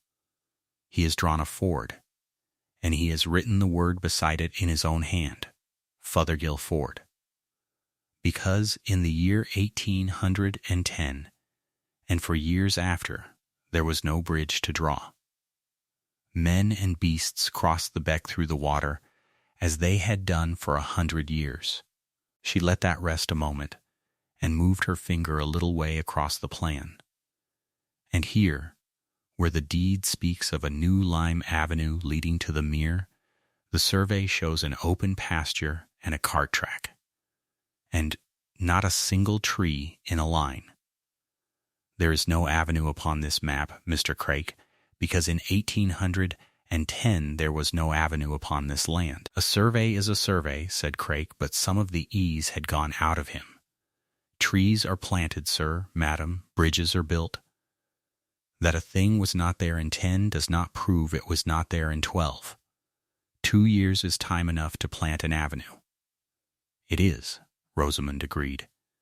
And so I do not ask you to take the map's silence for proof. I ask you to hear the record that fills the silence. She came back to the table and drew towards her a second, humbler volume that Mr. Amos Kirton, the steward, had laid ready. The estate accounts, the plain year-by-year ledger of monies paid out for the work of the land. The map tells us what was not yet there. These accounts and these witnesses will tell us when each of the things named in your deed came to be. And I think, when we have heard them, we shall find that your deed describes a country that did not exist until 3 years after the day it claims to have been signed. She turned first to the curate. Mr. Lark, you have brought the register of St. Oswald. Will you tell the company what the parish recorded of the autumn of 1813? The Reverend Simon Lark opened the great calf-bound book to a leaf he had marked with a ribbon, and read in his mild, careful voice the entry made by his predecessor's hand, that in the October of 1813, the river Elder and its becks had risen in a great flood after a fortnight of rain, that the water meadows of Nethergill had been drowned, that the old footbridge below the wood had been carried away, and that 2 cottages in the low ground had been unroofed, with the loss, God be thanked, of no Christian soul, though much of stock and hay. It is set down here plainly, said Lark, in the hand of the curate who served before me, and dated in the year 13. The whole dale remembers the great flood. It changed the face of the low ground. It did, said Reuben Stott, from the window without being asked, and every head turned to him. The old woodman had been looking out at the park, but now he faced the room, and his slow Dale's voice was as plain and unhurried as a wall. I mind it as I mind my own name. The beck came down like the sea, and took the little bridge and half the meadow with it, and left the ford all boulders. And I'll tell you what came after, for I did it with these 2 hands. He held them up, knotted and brown. The spring after the flood, that would be the spring of 14, the old mistress, Mrs. Fanshawe, she had me plant the limes down to the mere, to bind the ground and make the walk she'd long wanted. 32 trees I set in a double line, and watered them through that first dry June myself, for I'd not have the labor lost. Them's your new lime avenue, sir. They were saplings no higher than my chest in 14, and there was not a one of them in the ground the year your paper says they stood there full-grown enough to bound a manor. And the bridge, said Rosamond quietly, and turned the leaves of the accounts to the place Kirton had shown her. The stone bridge at Fothergill Beck, that your deed makes a boundary in 1812. Here is the entry. In the estate's own accounts, in the spring of 1815, paid to John Mason of Ravenswick, for stone got and dressed, and the building of a new bridge over Fothergill Beck where the ford was, the sum of £11 and 8 shillings, and beneath it a further payment in the summer of the same year for the parapet and the setting of the road. The bridge was built in 15. Mr. Craik. It was 3 years unbuilt on the day your deed was signed. She closed the ledger, not sharply, but with a small, definite sound, and looked at the florid man across the length of the table. So this is the account the record gives us.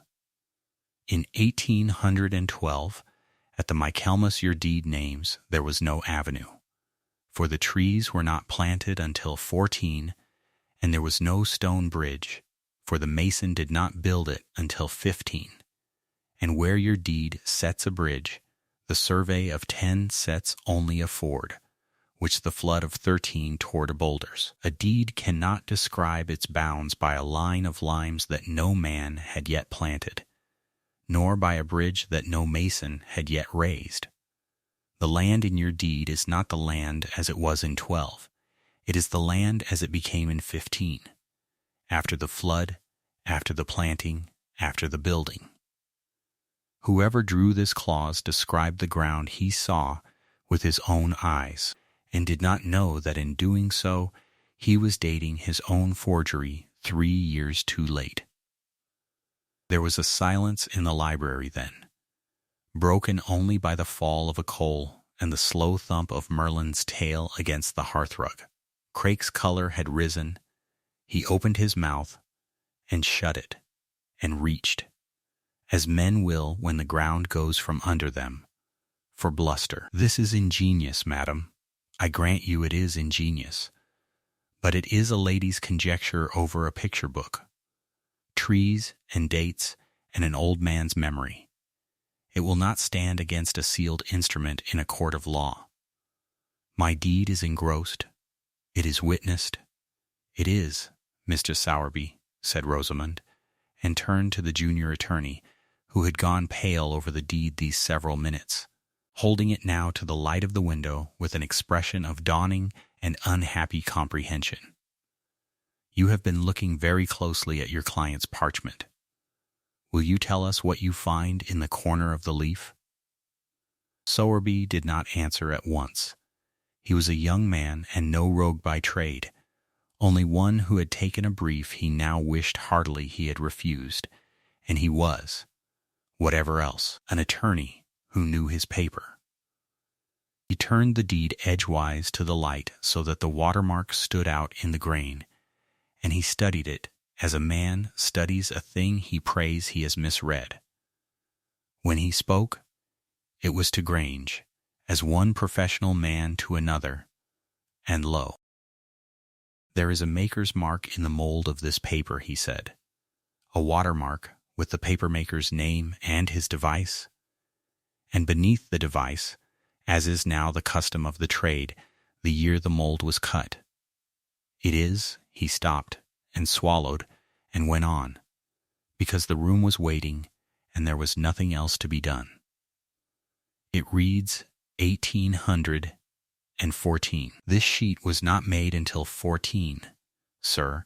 A deed cannot be written in 12 upon paper that was not milled until 2 years after."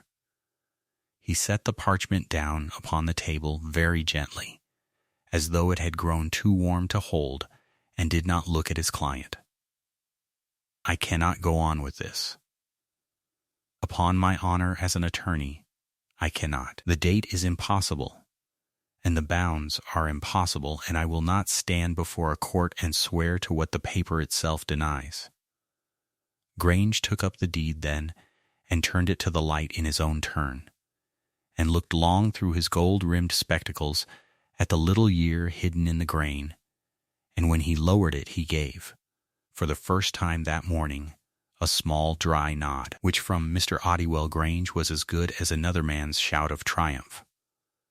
"The paper post dates the deed by 2 years," he said, "and the bounds post date it by 3.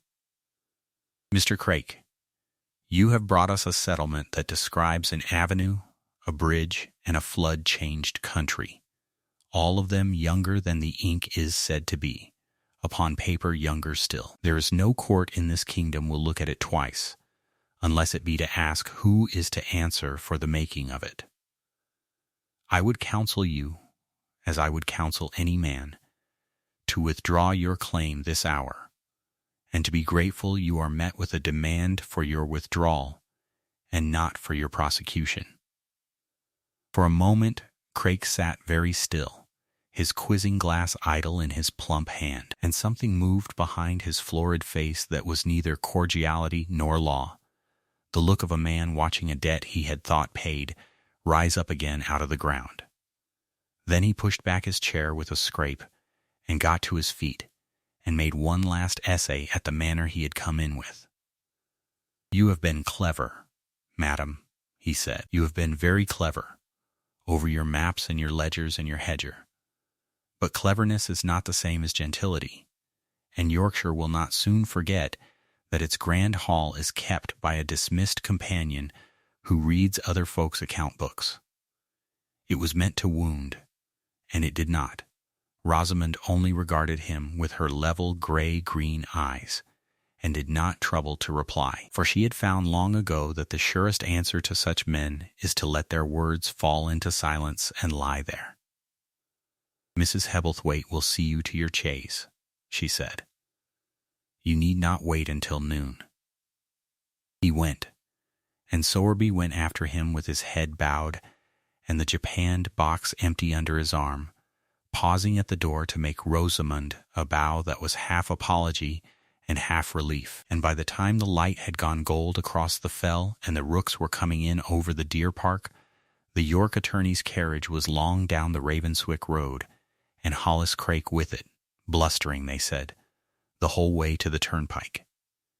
In the library the fire burned lower, and Grange gathered his papers with unhurried satisfaction, and the curate closed the parish register upon its ribbon, and old Reuben Stott took his leave with a knuckle to his brow and a rare creased smile for the young mistress who had known out of a book the very trees he had set with his own hands.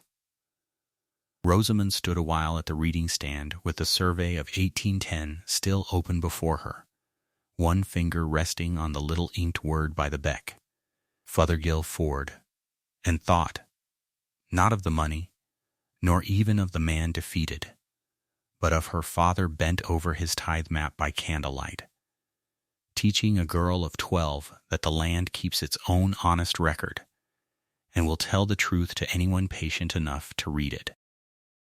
The morning after Mr. Craik rode out of Elderdale for the last time, Eldermere Hall woke to an ordinary autumn that felt, to those who lived in it, very nearly miraculous. The frost had silvered the terraces in the night, and the mere below the deer park lay flat and pewter under a sky the color of a washed slate, and the rooks went up in their loose black handfuls over the elder wood as they had gone up every morning for 200 years, indifferent to deeds and debts and the fortunes of the young woman who now held the keys. Rosamond Ashby stood at the long library window with a cup of chocolate cooling in her hand and watched them, and felt, for the first time since the letter had reached her at Grantham, that she need not brace herself against the day. The land was hers. No one now would come to the door with a folded paper and a florid smile to tell her otherwise. It was a quiet feeling, and she distrusted quiet feelings on principle, being her father's daughter, but she let herself have this one. She had expected, in the calmer part of her mind, that vindication would arrive with some fanfare, that the county which had murmured over its teacups about the paid companion who fancied herself a lady of property would come round in a body to say it had been mistaken. The county did no such thing.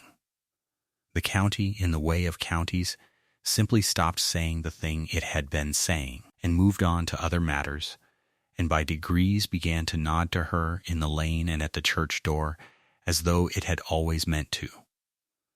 That suited Rosamond entirely. She had never wanted a reckoning. She had wanted only to be let alone to know her own ground, and now she was. So she set about the ordinary business of belonging to a place.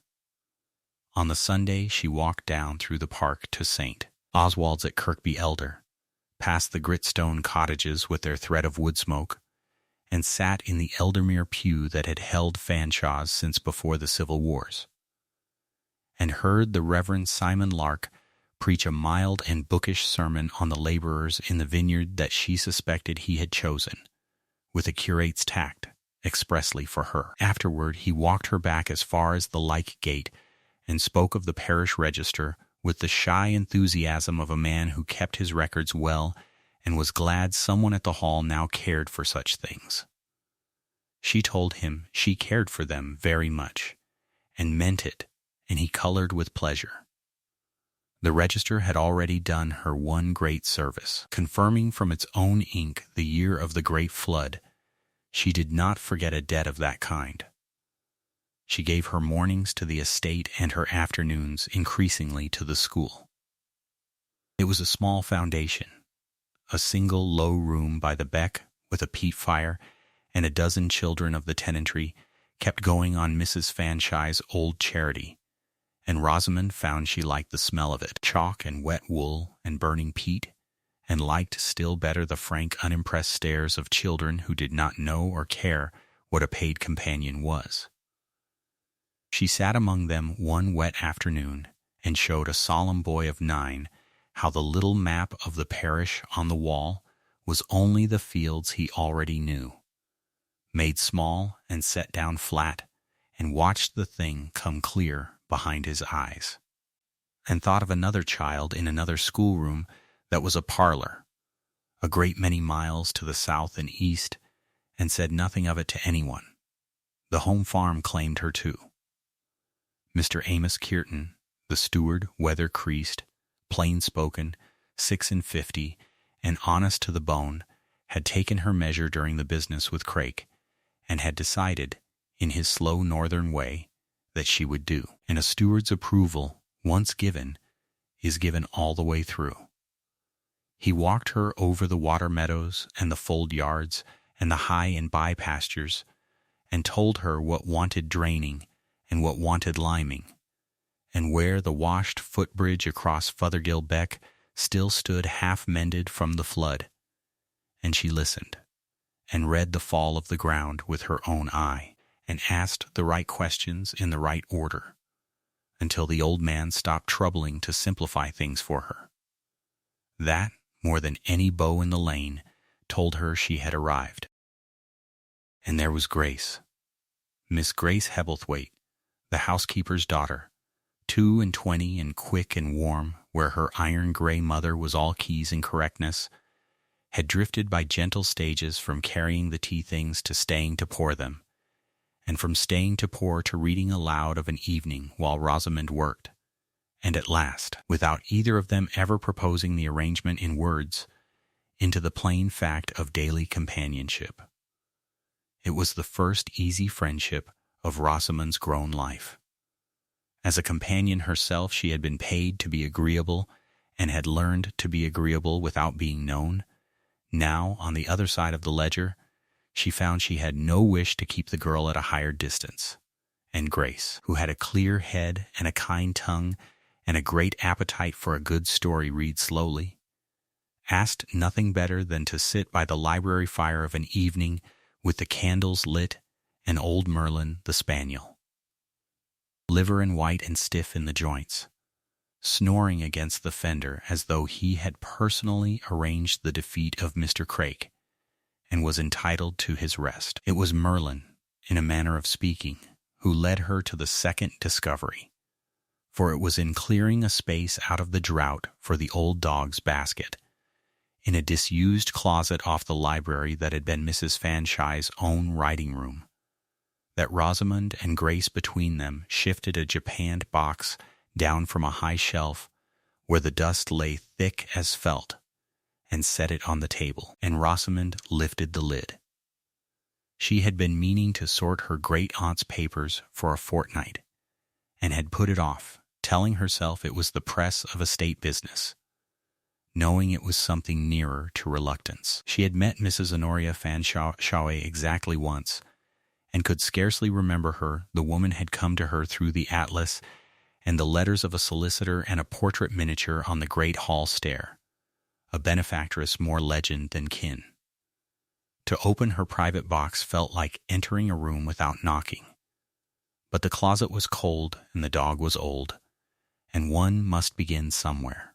Within lay the ordinary sediment of a long life, a folded fan, a pressed spray of something that had once been lavender, a packet of receipted bills tied in faded tape, a widow's small hoard. And then, wrapped in a square of gray silk gone soft as a moth's wing, the miniature. It was Honoria as a young woman, painted perhaps at 25, a girl with a level, considering look and a firm chin and eyes of a gray-green that Rosamond knew, because she saw them in her own glass every morning of her life. She had not known they were kin in the face. She sat down rather suddenly with the little oval in her palm and looked at it for a long while, and Grace, with the tact she had somewhere learned, took up her sewing and said nothing. Under the miniature was the bundle of letters, and it was the letters that undid the composure Rosamond had worn so steadily through all the county's cold looks and all of Mr. Crake's warm lies. They were not letters to her. They were letters about her.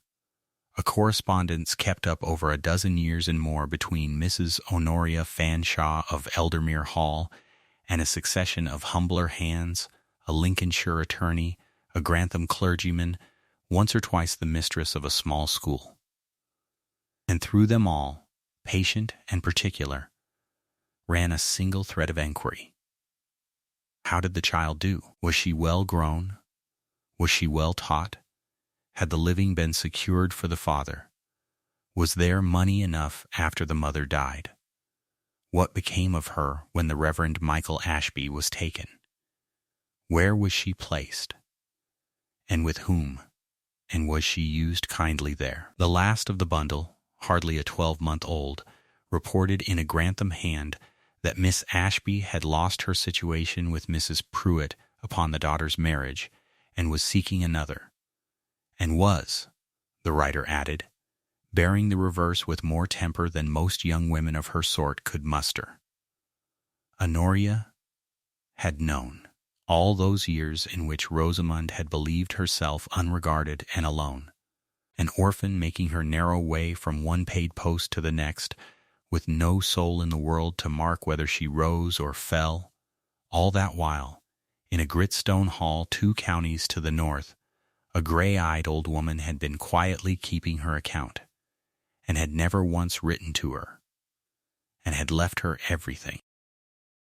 And at the bottom of the box, beneath the letters, wrapped in the same gray silk as the miniature, lay a small, worn, calf-bound book, its spine cracked with handling, and when Rosamond opened it, she stopped breathing altogether.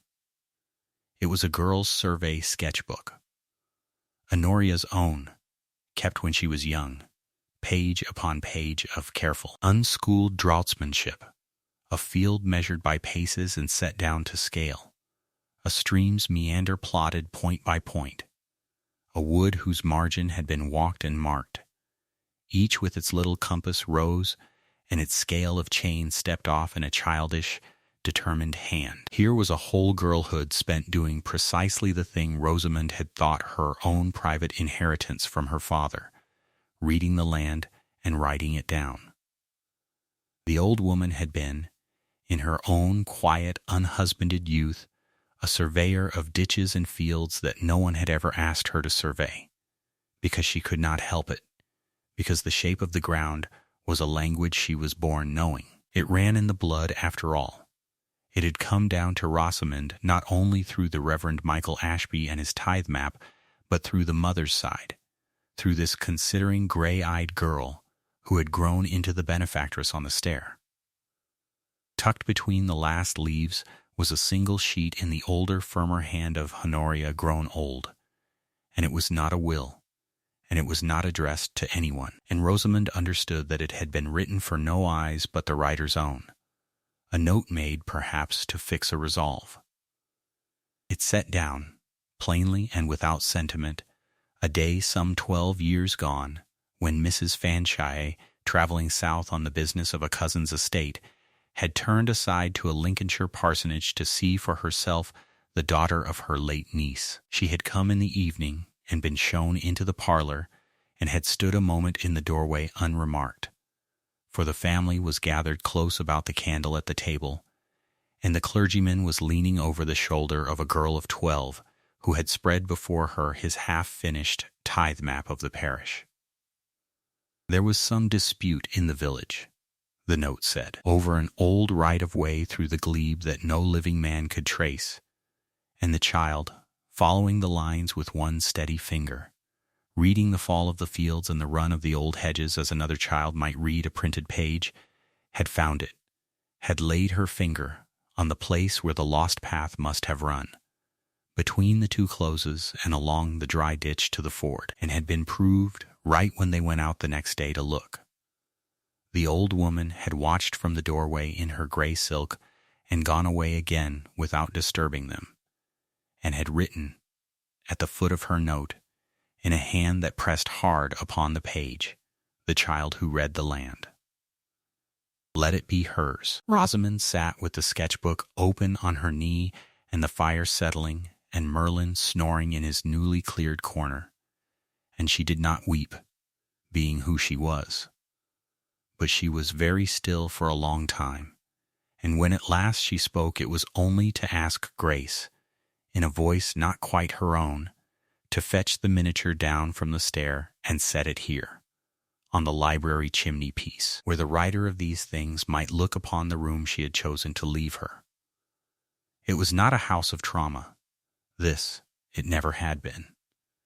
It was a house that a lonely, clear-eyed old woman had spent the last patient years of her life making ready for the one creature in the world she had judged fit to understand it, not out of duty, nor out of the cold arithmetic of an heir at law, but because she had once stood in a doorway and seen a child do the thing she herself had loved and never been let to make her life's work. The inheritance was not a windfall. It was a recognition, reaching across a dozen silent years to find its mark.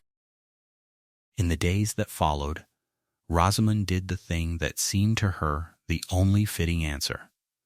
She sent to Ravenswick for a large, plain, calf-bound book, the twin in kind of Honoria's Girlhood one, but grown to a woman's size, and she ruled its first pages with a margin and a scale of chains, and at the head of the first leaf she wrote the date, this autumn of 1817, and under it, being her father's daughter and her great-aunt's heir both, she began her own survey. Not to replace the Eldermere Atlas, the atlas was the estate's memory, the record of what the land had been in 1785 and in 1810, and she would sooner have burned the hall than alter a line of it.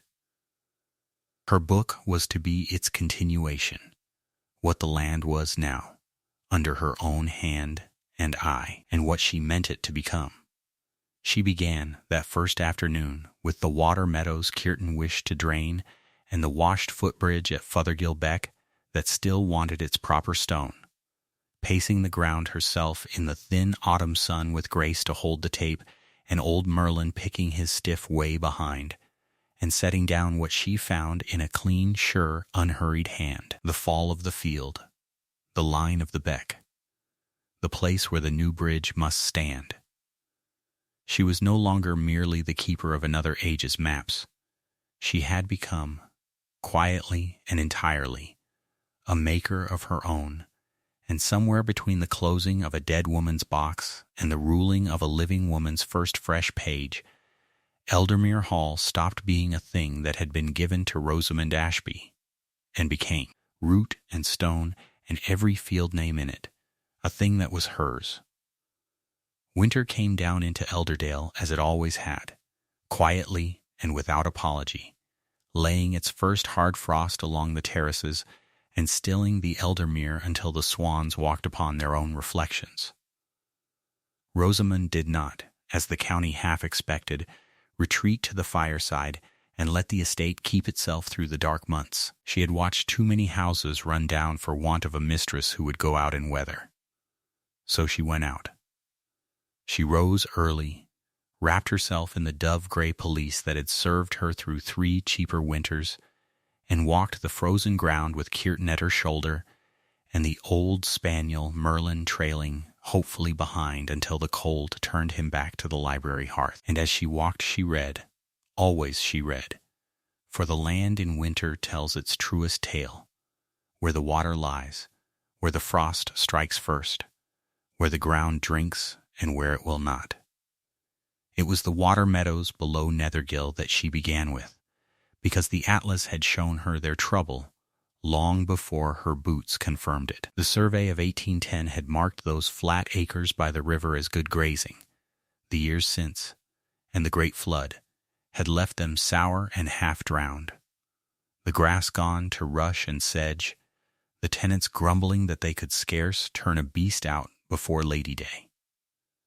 Rosamond laid the 1810 sheet beside her own new survey book upon the library table, and set her finger to the fall of the ground. The river had shifted its habit after the flood, she told Kirton. The old drains ran the wrong way now, carrying water back onto the meadow instead of off it. What the ground wanted was not more labor, but the right labor. A system of stone-filled channels cut along the true fall, carrying the wet down to the beck below the new bridge. Kirton, who had farmed that dale for 30 winters and had said as much himself for 10 of them without a soul to heed him, looked at the young woman bent over her maps and allowed, slowly, that she had the right of it. They cut the drains through January and February, the men glad of paid winter work, and by the first mild week of March, the standing water in the low meadow had begun to move and go. Rosamond walked out to see it, and stood a long while watching a thin brown ribbon of water find its way down the new channel to the beck, as pleased with that small obedient trickle as another woman might have been with a diamond. It was, she thought, the plainest kind of magic, the kind her father had shown her at 12 with a tithe map and a walked hedge, that if you only read the ground faithfully and told it no lies, it would in the end do what it was made to do. The elder wood came next, for the flood and the years of neglect had thinned it cruelly. Reuben Stott, 74 and bent as a wind-shaped thorn, walked the wood with her one bright cold morning and named the losses tree by tree, for he had known every oak of it as a boy. Here a great beech gone in the flood, there a stand of ash felled for firewood by tenants who thought no one counted. Rosamond counted. She marked in her survey book where the canopy had broken and where new planting must go, and she set Stott and 2 younger men to raise a nursery of saplings against the spring, oak and ash and hazel, and a fresh row of limes to carry on the avenue the old man had planted with his own hands the spring after the flood. Stott, who had feared to die and leave his limes to a careless heir, worked that season as though 30 years had fallen off him. The terraced gardens above the lake she took in hand as the days lengthened, though there she leaned upon Mrs. Hebblethwaite and upon Grace, who between them remembered how the walled beds had been kept in Mrs. Fanshawe's better years. The old woman's espaliers were cut back and fed, the choked fountain in the second terrace cleared, the gravel walks weeded and rolled, and Grace, reading aloud of an evening from a battered book on kitchen gardens, would break off to argue cheerfully with her mother over whether the south wall had ever grown apricots or only plums. The deer park, too, had its wants, a length of pale fallen, the herd grown ragged and few, and Kirton set men to the fencing while Rosamond, from the Atlas, restored in her mind the park's old bounds, which a lazy generation had let the wood encroach upon. And there was the footbridge. The proper stone bridge over Fothergill Beck stood sound enough, the very bridge whose too early naming had broken Craik's forged deed and sent him blustering back to York.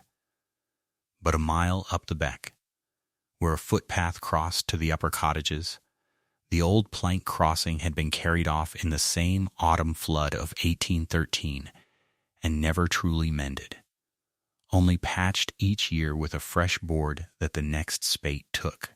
The cottagers had asked for a proper bridge for 4 years and been told there was no money in it. Rosamond walked up to look, read the set of the banks and the run of the water, and judged that a low stone arch on the 2 natural shoulders of rock would stand where planks would not. She had the mason who had built the great bridge come up from Ravenswick to price it, and she paid it out of the consols her great-aunt had left, reflecting that Honoria Fanshawe would sooner her money bought a bridge that lasted than sat in the funds earning 3 per cent while children waited to school. It was in the doing of these plain, patient things, and not in any grand gesture, that the county's opinion of her began, at last, to turn. They had called her a paid companion and no fit mistress. They had waited, half of them, for her to fail. Instead, they saw the drains run, and the wood replanted and the bridge go up, and they heard from their own tenants and servants that the young woman at the hall knew the field names better than they did themselves, and would not be flattered and would not be cheated. Respect in a dale is not given for a fine gown at church. It is given for a straight furrow and a bridge that holds. Rosamond earned it acre by acre, and asked for none of it. The matter that fixed it beyond argument was the boundary dispute between Kirton's own cousin, Josiah Kirton of the Home Farms Upper Close, and a hot-tempered tenant named Widdop, who held the neighboring pasture. The two had quarreled a dozen years over a strip of rough ground along a broken wall, perhaps 2 acres of thin grazing, each swearing the wall had been moved in his father's time, each ready to go to law over it and beggar himself in the doing. It had come near to blows twice that spring, and the whole neighborhood had taken sides, and both men, in the end, brought the matter to the hall, because there was now someone at the hall to bring it to. Rosamond heard them out in the library, the two of them standing red and stubborn upon the good carpet with Merlin asleep between them, each telling his tale over the other until she raised one hand and stopped them. Then she opened the Eldermere Atlas to the survey of 1785 and, beside it, the survey of 1810, and set them where both men could see. She did not lecture them. She showed them. In the earlier survey, the wall ran plainly along the crook of the old cart track, giving the upper half of the strip to the one holding and the lower to the other, precisely as the ground itself. Walked and read, still declared, the wall that stood now had indeed been rebuilt after a fall, and rebuilt a little crooked, so that each man had lost and gained a corner, and each had brooded on his loss and forgotten his gain. The map did not take a side. It only told the truth that both of them had half remembered and wholly distrusted. She proposed that the wall be set back true to the survey line at the estate's cost, and the 2 acres divided as they had been divided in their grandfather's day, and because the answer came not from her authority, but from the estate's own ancient record, plain on the page for both to read, neither man could call it favor or spite. Widdop, who had come in ready to hate her, went out muttering that the young mistress was a fair one, and there was no higher word in his mouth. The story of it was round the dale by market day, and did more to make her than a season of calls could have done. It was in the same green, opening week of that spring, the drains run, the saplings in, the mason's men at their scaffolding by the beck, that she first met the Viscount properly upon the land. She had known of him since her coming, of course, Adrian Vaughan, Viscount Harkstone, 36, master of Harkstone Court across the dale, a grave and courteous man of few words and quiet habits, an improving landlord who drained and planted and mended his own acres and troubled no one, and who had been, through all the winter of her trial, no more to her than a name and a distant chimney of smoke above the far woods. He had sent, when Craik was routed, a short and civil note of congratulation upon her right being established, and nothing more. He had not called, not wishing, she supposed, to seem to court the county's new curiosity. She had thought him, on that slender evidence, a proud man. She was to find she had misread him, which she did not often do with anything, though the land was easier to her than men. They met where the 2 estates looked at one another across the Elder, she upon her own bank inspecting the new drains, he upon a gray horse upon his, riding his own boundary as she walked hers. He drew rein and lifted his hat and rode down to the ford to come across and make himself known, and she saw a tall, spare man with a weathered, serious face and steady dark eyes, who spoke, when he spoke, in a low, even baritone without a wasted word. He had heard, he said, that she was draining the Nethergill meadows on the True Fall, and he had come. If she would forgive the liberty to see it, for he had fought the same sour water on his own low ground these 10 years, and never wholly beaten it. And there, upon the wet March grass, something happened that had not happened to Rosamond Ashby in all her 24 years. She began, half warily, to explain what she had done and why: the shifted river, the old drains running against the fall, the stone-filled channels cut to carry the water down, and she waited, as she had learned bitterly to wait, for the man to smile and nod and be charmed and understand nothing, or worse, to praise her as a gentleman praises a clever child. He did neither. He listened.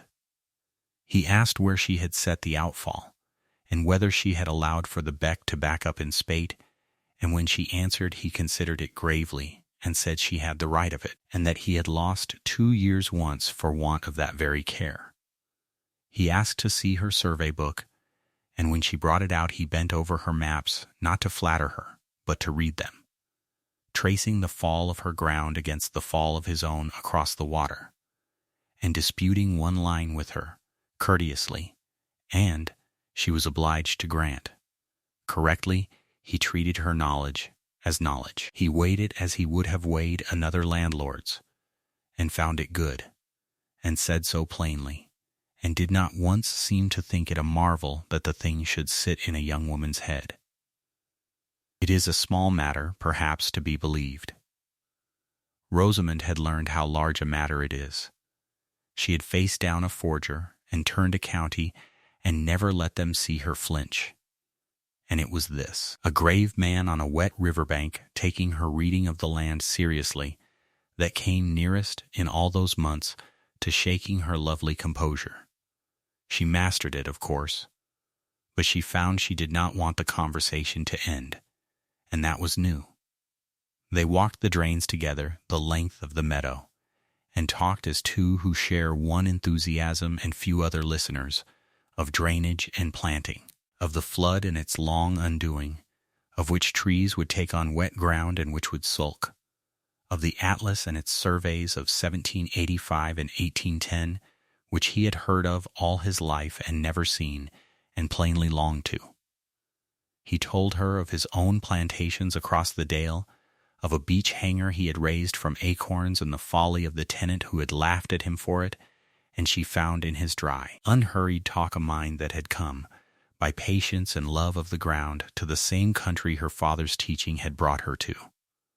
He did not speak of her beauty, which was considerable, nor of her trials, which were famous, nor of Craik, whom he despised too thoroughly to name. He spoke of the land. It was the highest courtesy he could have paid her, and the only one she had ever truly wanted. The sun was well down the sky before he recollected the hour and his horse, and took his leave.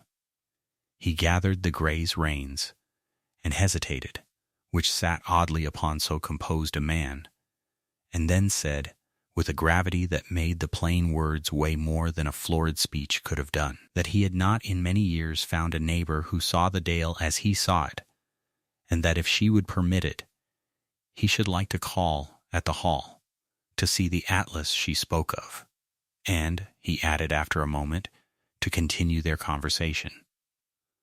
Rosamond, level and unhurried, and aware without vanity that the whole county would know of it by Sunday, said that he would be very welcome, and watched him ride back across the ford into the westering light, and stood a while by her new-run drains with her survey book under her arm, thinking not of a viscount, or not only of a viscount, but of how strange and how quietly right it was to have been, for one afternoon, exactly understood.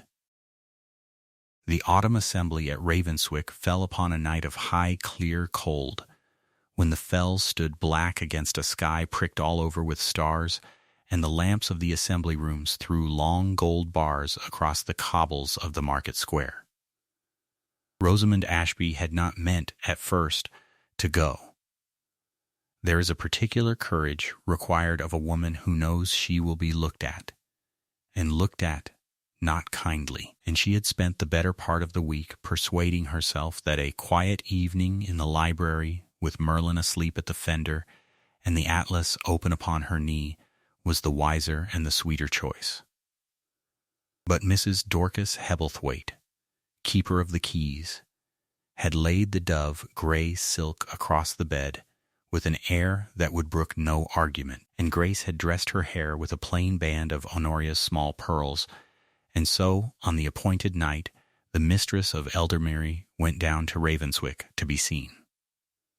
She had not reckoned how thoroughly the county had already made up its mind to see her. The rooms were full when she came in upon the arm of the steward's daughter, full of the very people who, 12 months since, had sent stiff cards and stiffer silences up the dale, who had murmured behind their fans that a paid companion turned out of a Grantham drawing-room was no fit mistress for a great house, that the thing would come to nothing, that Mrs. Fanshaw's will was the whim of a lonely old woman and would be undone by the courts before the snow. And here was the woman herself, young and undeniably beautiful, in half-mourning gray that made no apology and asked no pity, her dark honey hair simply dressed, her level gray-green eyes taking the room in with the same unhurried attention she gave to a field she had never walked before. They knew, by now, the whole of the Nethergill business. Such things do not stay in a library. They travel by the curate's civil report and the steward's ale-house pride and the housekeeper's letters to her sister at Ravenswick, until the entire dale has the tale by heart.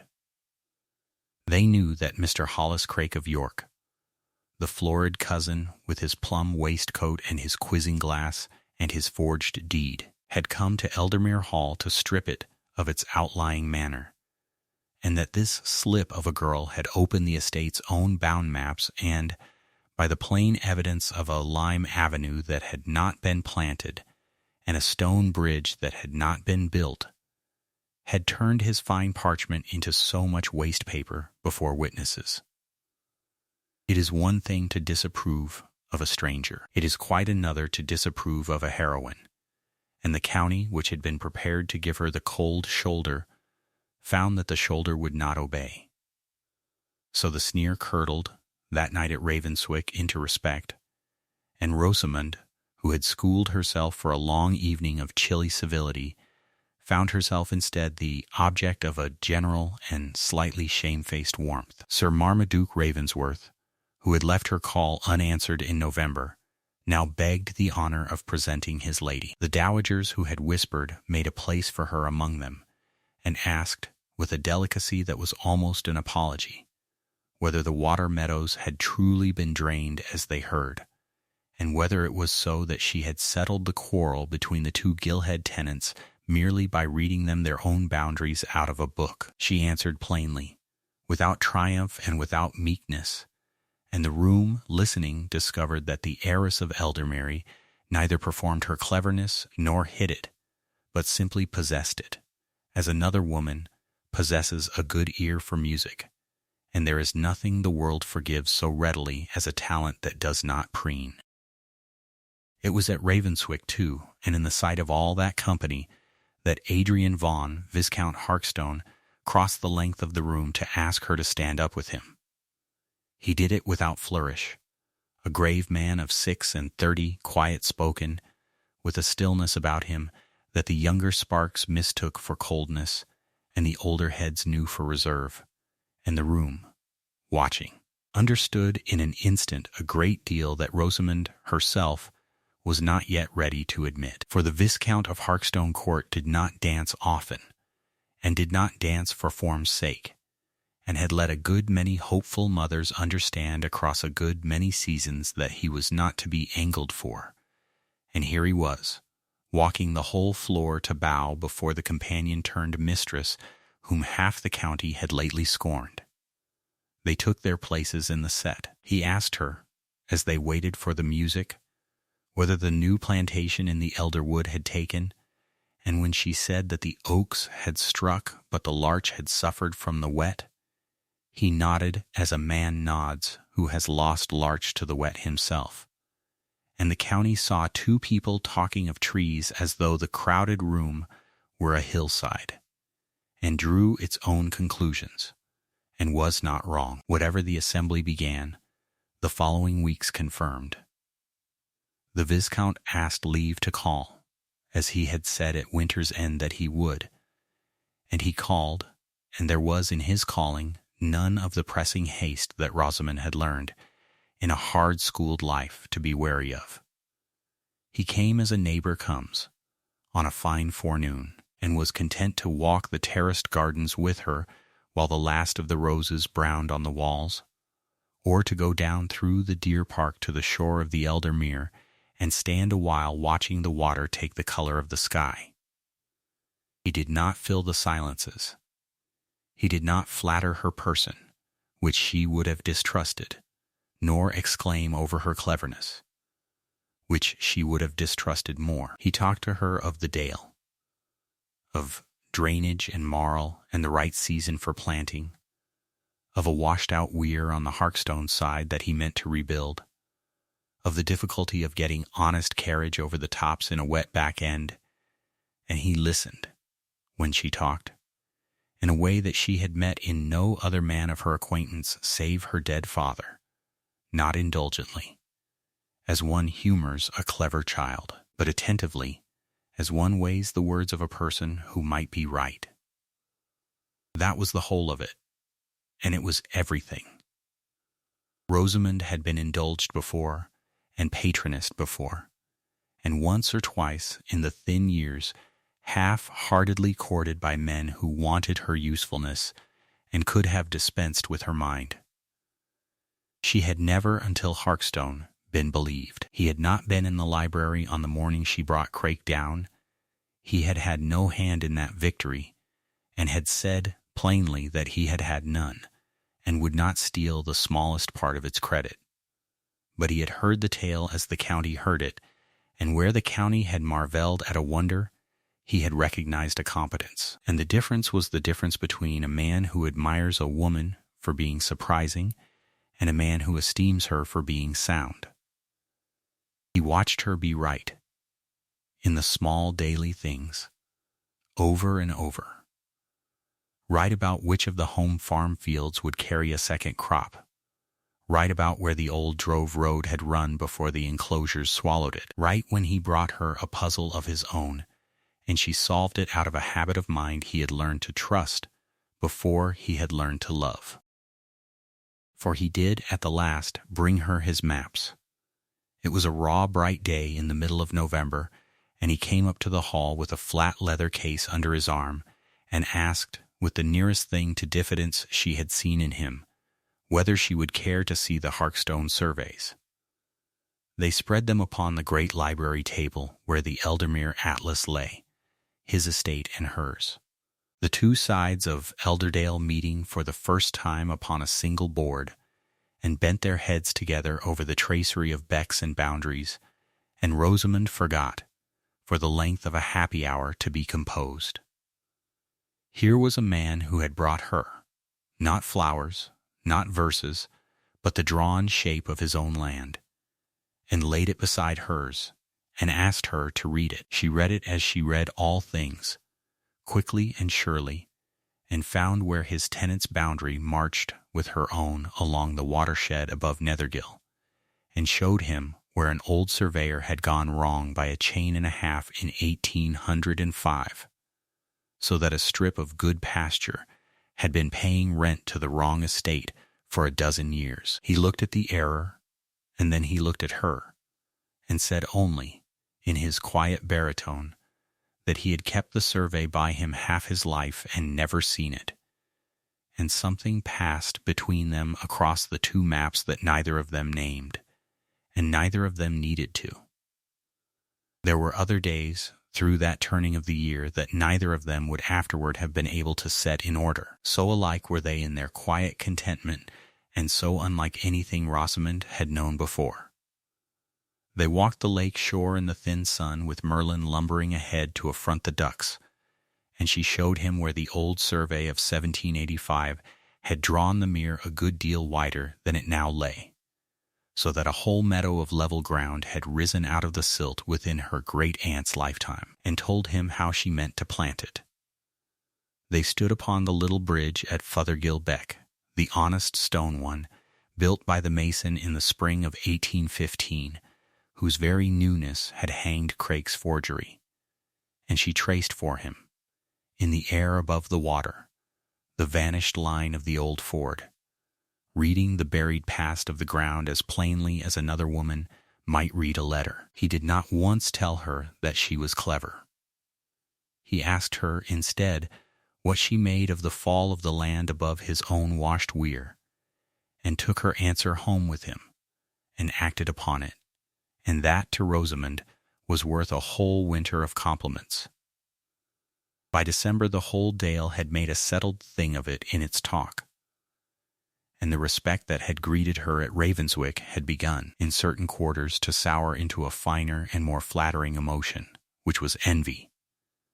The mothers who had scorned the paid companion now found they must watch that same companion draw the quiet eye of the one man in 3 writings they had all despaired of. And there is no scorn so short-lived as the scorn that curdles into wanting what the scorned one has. Rosamond bore the envy as she had borne the contempt, which is to say, she scarcely appeared to notice it, being occupied with her tenants and her drains and her survey book, and finding in the world's opinion, whether cold or warm, a thing of remarkably little weight when set against the plain business of holding land well. Then, upon a still afternoon before Christmas, the Dowager Viscountess Harkstone came to call.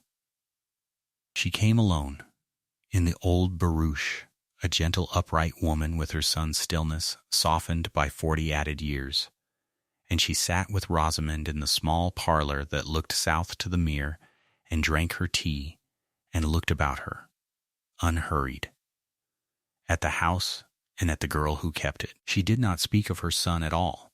For the better part of the visit she spoke of Honoria Fanshawe, whom she had known a little in the old days, and of the pleasantness of a well-run house, and of the difficulty of finding, in these times, young people of any sense.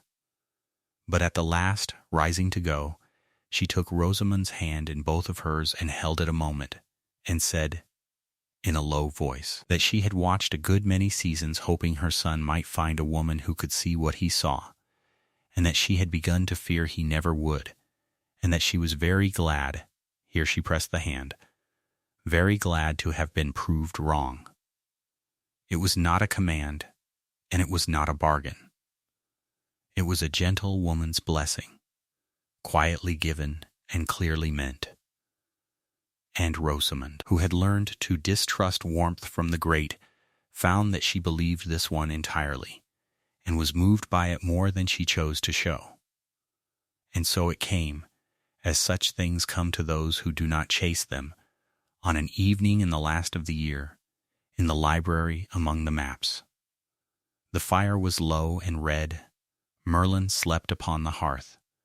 The Eldermere Atlas lay open where they had left it, and beside it the Harkstone surveys, the 2 estates still keeping their shared border across the grain of the leather. Harkstone had stayed past the early dark, and the house had gone quiet around them, and at length he set down the pen he had been turning in his fingers and said her name, Miss Ashby, in a tone she had not heard from him before. He did not kneel, which she was glad of, and he did not make a speech, which she was gladder of still. He said that he had come, over this 12-month past, to think of Elderdale as having 2 houses that were of one mind, and that he found he could no longer imagine the running of his own land, or the living of his own life, without the counsel and the company of the woman who read the country better than any man he knew. He said that he had watched her be right when the whole world was against her, and had learned from it what he wished to learn from her for the rest of his days. And then, laying his hand flat upon the open map between them, as though he swore upon the very land, he asked her whether she would do him the honor and the very great happiness of becoming his wife. Rosamond was quiet a moment. She looked down at the two maps under his hand and her own, Eldermere and Harkstone, the mere and the court, the whole shape of the dale drawn out fair between them. And then she looked up into the grave, waiting face of the one man who had never once asked her to be less than she was. She did not weep, for she was not a woman who wept, and she did not protest a surprise she did not feel. She only turned her hand upon the table until it lay beside his, level and sure, and said, in her low, composed voice, the two plain words that were worth more, from her, than any torrent, I shall. The banns were read for the first time on a Sunday in late May, when the hawthorn along the Kirkby Elder Lane had gone over from white to a rusting cream, and the church of St. Oswald smelled of cut grass and old stone warmed by the sun. The Reverend Simon Lark read them out in his mild, bookish way, standing where the light came slantwise through the south window. And though every soul in the parish had known the matter was coming for a season and more, there was still a small stir among the pews when the words were plainly said. I publish the banns of marriage between Adrian Vaughan, Viscount Harkstone, of Harkstone Court in this dale, and Rosamund Ashby, of Eldermere Hall in this parish. If any of you know cause or just impediment why these two persons should not be joined together, ye are to declare it. No one declared anything. Old Reuben Stott, who had planted the lime avenue with his own hands, and had once stood in the library to swear to the year of it, sat very upright in his accustomed place, and looked as pleased as a man of 74 permits himself to look. And Mrs. Dorcas Hebblethwaite, in her best bonnet, kept her eyes forward and her chin steady, though her daughter Grace, beside her, was not half so composed and had to be nudged when the singing came round. Rosamund heard her own name read out and did not color, or not much. She had schooled herself long since against the small performances that a county expects of a bride, and she sat with her gloved hands quiet in her lap and her level gray-green eyes on the plain oak of the altar rail, and thought, as was her habit, of the land, of the water meadows below Nethergill drying and greening now that the drains ran true, of the young limes she had inherited already thick enough to throw a proper shade, of the new footbridge at Fothergill Beck standing honest and square where a ford and then a forgery had been. She thought that her father, the Reverend Michael Ashby, who had drawn the tithe map of a Lincolnshire parish and taught his daughter to read a boundary as another man reads a face, would have liked the look of this valley and the sense of its lines, and she thought of Honoria Fanshawe, the great aunt she had met but once and come to know only through an atlas, a bundle of letters, and a girlhood sketchbook, the woman who had stood unseen in a parsonage doorway 12 years before and marked the child who read the land. The banns were read a second Sunday, and a third, and each time the parish gathered a little thicker in the churchyard afterward to say the thing aloud to one another that it had once said behind its hands. The murmurs of the autumn, that a paid companion was no fit mistress for Eldermere, that the Grantham woman had come north with nothing but a dead aunt's whim to recommend her. Those murmurs had turned in the winter and curdled quite away by the spring. It is a particular pleasure of a small county to forget entirely that it ever doubted, and the same voices that had called her an upstart now claimed to have always known there was quality in her, and told the story of the forged deed and the collapsing claim as though each of them had been in the library to see Mr. Hollis Craik bluster his way out into the November dark. Rosamond let them keep the story as they pleased. She had never wanted a triumph over anyone. She had wanted only what was true, and the true thing had proved sufficient. The wedding was set for a day near midsummer, and midsummer obliged.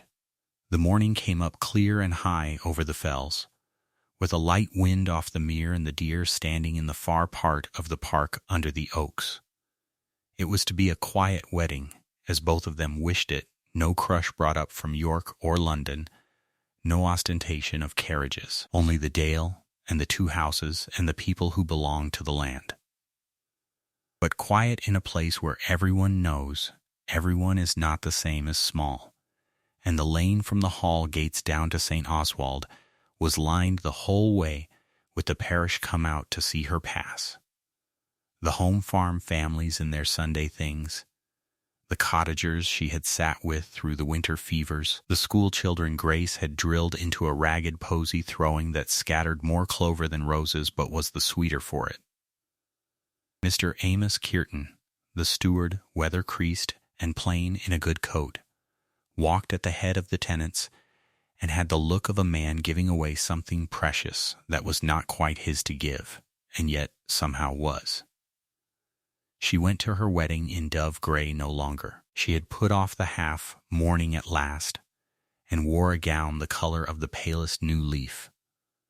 With her dark honey hair simply dressed, and Honoria's own small pearl cross at her throat, found in the same drawer as the miniature, and kept for exactly this. She walked to the church rather than rode, because the day was fine, and the lane was hers, and she wished to feel the ground of it under her feet one more time as Rosamond Ashby.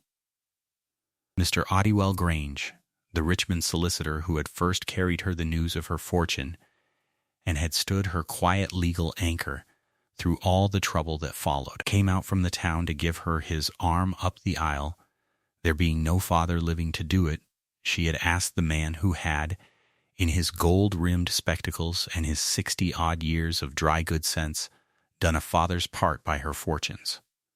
He was gruff about the honor and plainly moved by it, and got her to the altar rail without mishap. Adrian Vaughan waited for her there, grave, courteous, 36, the improving landlord of Harkstone Court across the dale, who had come into her acquaintance not as a rescuer, but as the one man who, meeting her over drainage and planting and the reading of a map, had listened to her and valued what he heard instead of merely indulging it. He turned as she came, and whatever gravity he generally carried gave way for a moment to something quieter and far warmer.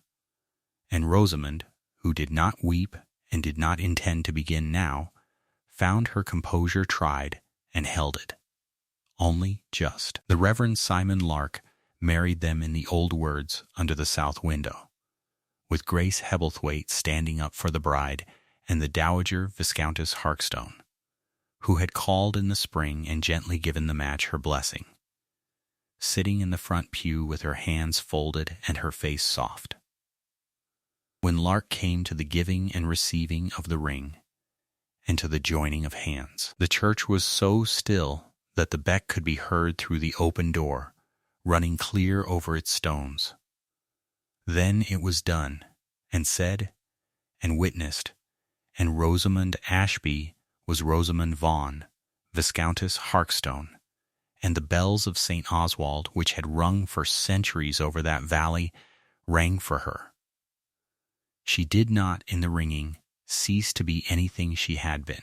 This was the particular grace of the settlement, worked out between Grange and the Viscount's own men of business with a care that both parties had insisted upon, that Eldermere Hall and its lands, its consols, its library and its atlas, its deer park and orchard and home farm, the water meadows of Nethergill and the elder wood, remained hers in her own right, to hold and to order, not folded away into her husband's estate as a lesser thing. She was Viscountess Harkstone by marriage and mistress of Eldermere by inheritance and by her own defended right, and the two seats faced one another across Elderdale as two properties well governed rather than one swallowing the other. The dale would have in time a bridge or two more between the houses, and roads mended on both banks of the Elder, and a manner of doing things learned in one valley and carried to the other. But the hall was Rosamond's, and everyone from the Dowager down understood that it was so. The wedding breakfast was held in the great hall of Eldermere, under the high dark rafters, with the long windows thrown open to the terraced gardens and the mere beyond. And it was there, above the wide gritstone chimney where the fire was laid but unlit against the warmth of the day, that Honoria Fanshawe's portrait now hung. Rosamond had had it brought up from the little parlor where the miniature had first been found, enlarged from the small painted oval by a careful hand in Richmond into a proper likeness, so that the great aunt who had chosen her, who had followed her life across years and counties and never once made herself known until she was past all knowing, should preside over the house she had given. Honoria looked down out of the frame with a dry, considering warmth that Rosamond had come to feel she recognized, as one recognizes a turn of one's own thought in another's face. Old Merlin, the liver and white spaniel who had slept by the library fire through all of it, lay now in the sun on the hall flags and thumped his tail when the company laughed, and was fed disgracefully under the table by Grace. In the days and weeks that followed the wedding, the life of the two joined houses settled into its shape, and it was a good shape. But if you would know the truest picture of the new Viscountess Harkstone in that first married summer, you would not find it at the assembly rooms of Ravenswick, nor at any grand table, but in the library of Eldermere on an ordinary morning, with the atlas open on the great table, and beside it her own survey book. For she had begun that book in the winter, a continuation of the Eldermere Atlas in her own clear hand. The drains she had cut and the woods she had replanted and the boundaries she had walked, set down map by map as her father had taught her, and as Honoria, in her girlhood sketchbook, had once begun to do and never finished.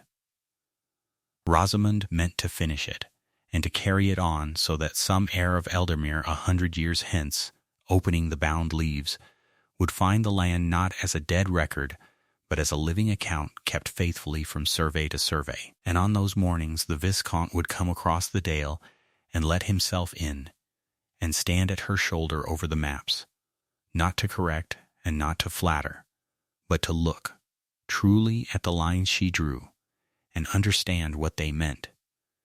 And he would touch the fresh survey of the water meadows and say that it was well done, and mean it, because he was the one man in the county who could read what she read and knew the worth of it.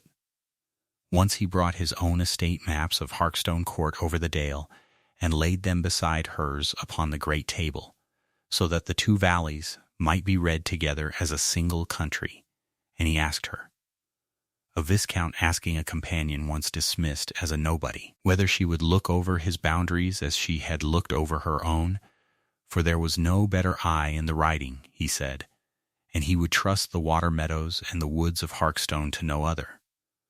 She did look them over, and found him a drain badly cut, and a march line drawn a field's width wrong, and told him so plainly, and he thanked her as a man thanks another for a true and useful thing, which was the only thanks she had ever wanted from anyone.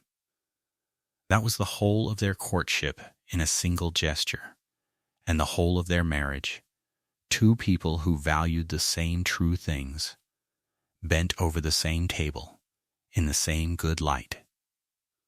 There would be, in the fullness of the following year, one more christening in the church of St. Oswald that the parish would remember. For the marriage was blessed, in its second summer, with a daughter, and they named her Honoria, after the great aunt above the chimney, so that the name should go on in the house it had saved. The Reverend Simon Lark christened her at the old font where he had married her mother and father, and Grace Hebblethwaite, who had read aloud through the long winter evenings and stood up at the wedding and been, through it all, the truest daily friend Rosamond had, stood godmother and wept without the least shame, which she had always done better than her mistress. Reuben Stott lived to see it, and pronounced the child likely, and Amos Kearton brought a lamb up from the home farm, being the sort of man who does not know what to say and says it in livestock. There are stories that begin with a kiss and hurry all their happiness into the first meeting and have nothing left to give once the meeting is made. This was not such a story. This was a story that began with a candle and a map, with a girl of 12 tracing her father's lines by parsonage light while a stranger in gray watched from the doorway. And it came, by inheritance and doubt and a forger's undoing and a long, unhurried regard, to a midsummer in a Yorkshire dale, where a woman who read the land was known and valued at her worth. The murmurs were forgotten. The claimant was gone. The atlas was kept and continued. And Rosamond Ashby, once a dismissed companion counted a nobody by a whole cold county, was to the end of her long life mistress of Eldermere Hall in her own right, and Viscountess Harkstone by the love of a good man. And, above and through it all, the child who read the land.